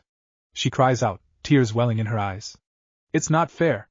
Maybe Dad was right, maybe I can't be a huntress. Suddenly, a memory pops in her head. I sent Naruto to find Uncle Qrow. He's gonna sign your forms to get you into Beacon, she remembers Yang saying. Her eyes widen. That's right, Naruto believes in me. He's gone looking for Uncle Qrow, who also believes in me. I'm going to Beacon, they say I can, and they know more than anyone else I know. Her face draws itself tight in determination, and she's filled with joy that everyone believes in her. Yang told Naruto about Uncle Qrow. I can't let her or them down. Her eyes fill with silver light, which flare out from her like twin breaking waves, flaring brighter than the moonlit sky. With an unearthly cry, everything washes away, and the silver is replaced with darkness as Ruby falls to the ground. With a groan, Yang cracked her eyelids open, glancing about the darkened clearing. Stretching her arms above her head, she pulls herself up, feeling her back creak and crack. Scratching her chin, she takes a look around. Okay, why the hell am I sleeping out in the woods? She muses, glancing behind her. No Grim, huh? Probably 'cause I was asleep. But oh gods, my head. She doubles over, vomiting on the ground. After a series of dry hacking coughs, she leans back against a tree. Oh, now I remember. I was bringing Ruby back to the house. She freezes. Where's Ruby? With that thought in mind, she surges to her feet and begins the hunt for her sister, and after a few minutes of searching through the underbrush, she finds Ruby lying beneath an odd gray rock which seems to look like a pillar, sticking out from the bushes before crossing over Ruby into some other bushes. Shrugging, she strains to lift the rock. Oddly, the rock appears too heavy for her to move. What the hell? This rock, she strains, before giving up again, is way too heavy. What's it made of? Maybe it's just attached to something else. With that in mind, she plunges into one of the bushes, which immediately causes her to leave. No! Not getting twigs and leaves in my hair. Nah. I'll just with that, her semblance flares into existence, and she punches down on the strange rock, before it shatters into dust. Huh. That was easy, she mentally exclaims, punching the rock on the other side of Ruby, before easily moving the piece lying on her. Looking down on her fallen sister, Yang's overcome with worry, and starts checking for vital signs. Come on, Rubes, she thinks frantically, checking her pulse on her small wrist. Not finding one, she takes Ruby's kunai, and puts the flat of the blade before her mouth. She sighs in relief when she sees condensation build on the blade. Probably just couldn't feel it, but Ruby's breathing. Need to go, now, Yan slings Ruby over her shoulder, before running out into the woods, the unseeing eyes of the Sphinx lurking in the darkness, out of sight. Back at the house, Taeyang is fraught with worry. It had been over 4 hours since Ruby had left the house, and Yang still hadn't come back, or used her scroll to call him. Steeling himself, he decides it's time to call for help. Fishing out his scroll from his vest pocket, he goes to his address book. Tapping on the picture of a boy in a skirt, he waits. After 30 strenuous seconds of waiting, his call is answered. What do you want, Tai? He hears a voice slur through the scroll, with some incoherent babble behind the voice. Frowning, he responds, Qrow, this is an emergency. Ruby and Yang went out to the forest hours ago. Neither of them have called me, and it's dark. Could you hurry over here and help me look for them? Tai, I'm busy busting my butt on top secret missions that are more important than your girl troubles. What makes you think I'd be able to help? Taeyang remains unmoved. I saw your messages to Yang. You're in Vale right now, get over here. He yells, furious at Qrow's lack of action. Have you considered that there might be a reason they're out in the woods, and not calling you? Qrow hints, a tinge of anger in his voice. No idea. Taeyang lies, not wanting to get into an argument with Qrow. But either way, get over here. And you better not try telling Yang about where Raven is either. I was gonna stop her from going but he pauses, she didn't go on her own. Qrow is silently furious, but holds his tongue. Fine. I'll search the grim-infested woods, you check the marginally less infested woods. Okay, Taeyang is relieved. Great. Meet at my house in 2 hours. If we haven't found them, we'll contact the patch police force. He can hear Qrow mulling over on the other line, before responding. Want me to ask Ozzy for help? No. Taeyang quickly rebuffs. No, he's probably too busy for this. Alright, be there in a flask. Don't you mean a flash? That's what I said. Qrow abruptly hangs up, leaving Taeyang alone. He rushes into the front hall, throwing on his boots. No time to waste, gotta go. He rushes out the door. The house rests in silence for a brief few minutes, with nothing making noise other than the crickets, before his scroll on the table begins to vibrate, shaking with almost palpable anxiety. In the Kamui dimension. So after I died, Sasuke tried to kill the 5 Kage? Naruto asks, dejectedly. Obito nods, his face sagging in sadness. Yes, and Sakura tried to stop him. Of course, she fell instantly to his genjutsu. Kakashi implored to the sage, who had summoned us back, to stop Sasuke. He, however, was not inclined to defeat what he called his son. You probably know more than I about that. Naruto nods. Sasuke and I were the reincarnations of Indra and Azura respectively. Indra was the older brother, who excelled and sought power. Obito makes a gagging face, remembering his youth, and how he was quite the dunce when it came to ninjutsu. And Azura was the younger, who didn't really care about power, or achieving it. All he wanted was to help people. Anyways, long story short, old man Six Paths left Nishu in the hands of Azura, which pissed off Indra, who started the curse of hatred over it. Obito nods, glad at the information, before continuing his story. Yeah, when the sage said he wouldn't stop Indra, Kakashi asked the revived Kage for aid. Unfortunately, the sage dismissed them before they could help. Then, Kakashi went to fight Sasuke. Honestly, Sasuke just played with him. After nearly 10 minutes of Sasuke just yanking Kakashi around, I'd recovered enough chakra. I blasted him with the Kamui, sending him here. Naruto tenses, looking about warily. You mean Sasuke's in here? With us? Obito shook his head. No.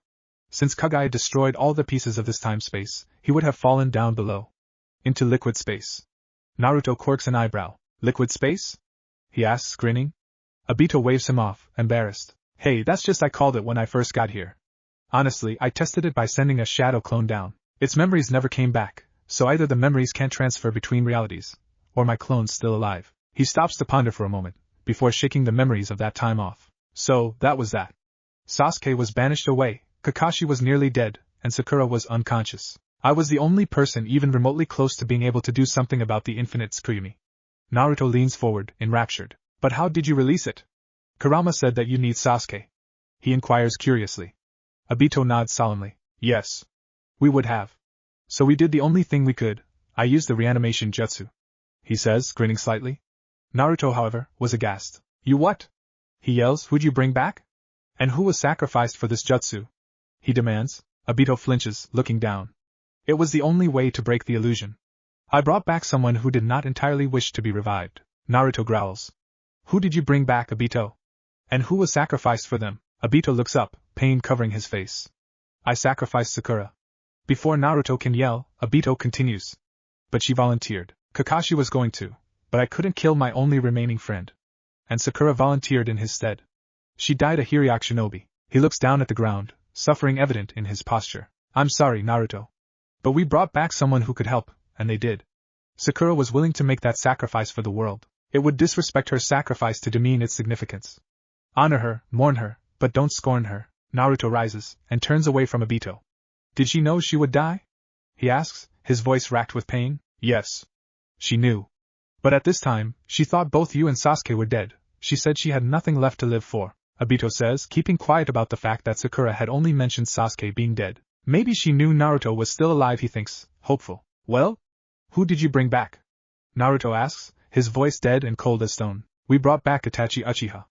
Obito says, his voice curiously happy. He then released Nagato from his seal, who had enough of the sage's remaining yin chakra to end the infinite Tsukuyomi. Naruto bowed his head, honoring the two shinobi who saved the world even after their deaths. They were great shinobi. Naruto says, turning around. And so was Sakura. So were you, and so was Kakashi-sensei. And Sasuke. He pauses, searching for the words before continuing. Sasuke may have been a good person once. He may have been a good brother, but in the end, he was a bad shinobi, and a bad friend. His eyes tear up, and he falls to his knees, crying softly. In an immense force of willpower, Obito lurches to his feet, and stumbles over to Naruto, giving him a hug, and whispering into his ear. Naruto, you might not know this, but you redeemed the teachings of the sage. During the war you shared your chakra with everyone. That was what the sage intended. You recreated Nishu, and now the whole world practices it in commemoration of you. Naruto was stunned, and his back rigid as the full weight of what Obito said fell onto him. You mean I did it? I brought peace. Obito flinches slightly, swaying like leaves in the wind as he falls backwards, sitting with his legs crossed. Well, you mostly did. There's still remnants of the old shinobi system, but now the villages work together on most missions. In fact, there's talk of abandoning the feudal lords, since they're no longer needed to keep the villages afloat. Naruto nods, unsure about how the political games of the villages will work. Well, that seems alright, he grunts, deciding that if Obito thought it was a good idea, it was probably okay. Obito agrees, and explains further. If the villages become independent, they'll no longer be usable as a military by the feudal lords and their petty squabbles, like the Second Great Ninja War, he declares proudly, before leaning back lazily. So, where did you end up? Naruto smiles, and with a deep breath, recounts his experiences after he left the void. Obito whistles as Naruto finishes, an bemused expression on his face. So, you've been tutoring this Ruby for the past week, huh? He eye-tones, impressed. Naruto bobs his head up and down furiously. Yeah. And she's picking up some stuff quickly. The only problem is that since she doesn't have the same energy we have, she'll never be able to perform shinobi techniques like we do. Obito was perplexed. But I thought you said you could teach her things, and taught her the Rasengan? Well, I thought that at first, but after some more thinking, I realized that with only half of your chakra you'd never be able to do shinobi techniques. I could give her chakra, I think, but I'm gonna avoid doing that for now. Maybe in a decade. He jokes, smiling. Obito, however, frowns. But you said that the weird black creatures, as you said, were composed of young chakra. What if they learn sealing arts? Those don't require any chakra, only activation energy. They could then seal the black things in themselves, and gain our powers. Naruto waves him off dismissively. PFFFFF, please. Their whole society revolves around fighting these things, and they already know that they're composed of negative energy. Who in their right mind would combine themselves with these things? Obito stares at him dully. Orochimaru. Naruto flinches, aside from him. He's a creep. Obito laughs at Naruto's face, which has taken on a distinctly green tinge after thinking about Orochimaru. Fine, fine. For now, you can assume no one's sealing the creatures in themselves. Anyways, it doesn't matter. You'll be coming home soon. Naruto ponders, his face scrunched in thought. Obito leans back, shocked. You don't mean to stay, do you? Naruto sighs, hanging his head. Well, if what you said is true, the shinobi world is at peace. This one isn't, and people die by the thousands every day from what I've learned. They need me. Obito shakes his head quickly. Naruto, it's not your world. We need you. Your people need their hero back. Naruto blushes, scratching his cheek awkwardly. You mean that? Yes. Naruto, we need to go back. Look, I think I've built up enough chakra, let's try sending you home. Obito rises, pulling Naruto to his feet. With a flare of chakra, he activates his spinning Manjikyu Sharingan. Naruto sighs, a tear sliding down his face as the Kamui begins to suck him in. Sorry, Ruby-young. I hope you can forgive me someday. Suddenly, a horrible pain blooms in his body.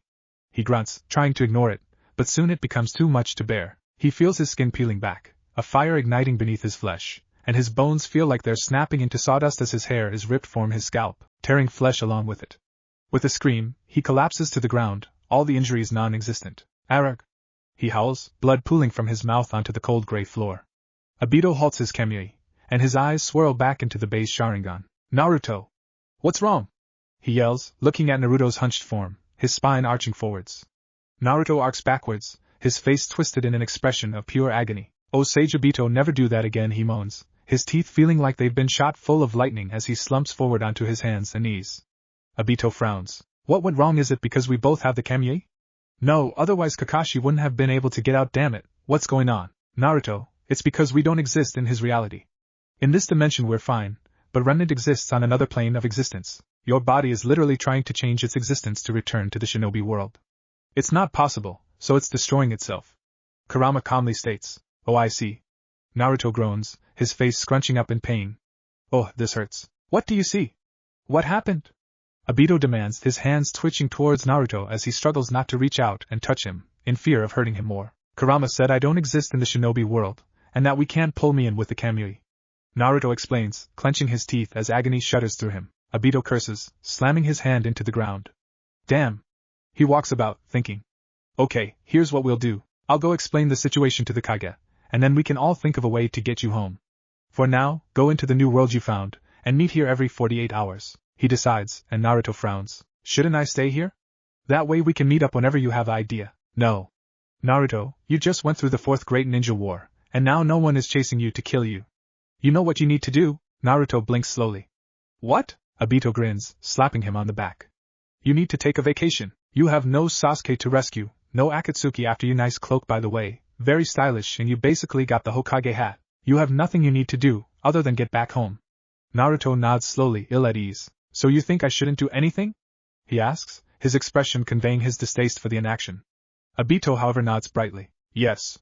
If you really need to do things, then you can see if this new dimension has anything on space-time jutsu. I doubt it, but you never know. He relents, sighing quietly. Naruto nods happily. Great. I'll be back before you know it. Obito smiles hugely, and activates his Manjikyu. Well, time to pay Kakashi a visit and hope he doesn't skewer me for leaving the blood prison, and with that, he twists out of existence. Naruto shakes himself like a wet cat. Well, time to head back. And with that, he follows Obito's example, and vanishes into thin air. What if Naruto has Sage of 6 Paths mode in Ruby? And thanks for watching my video till the end. If you enjoyed this content, then do consider subscribing to my channel, and leave a like if you guys need the next part. Comment down, and thanks for watching the video, and see you guys in the next video.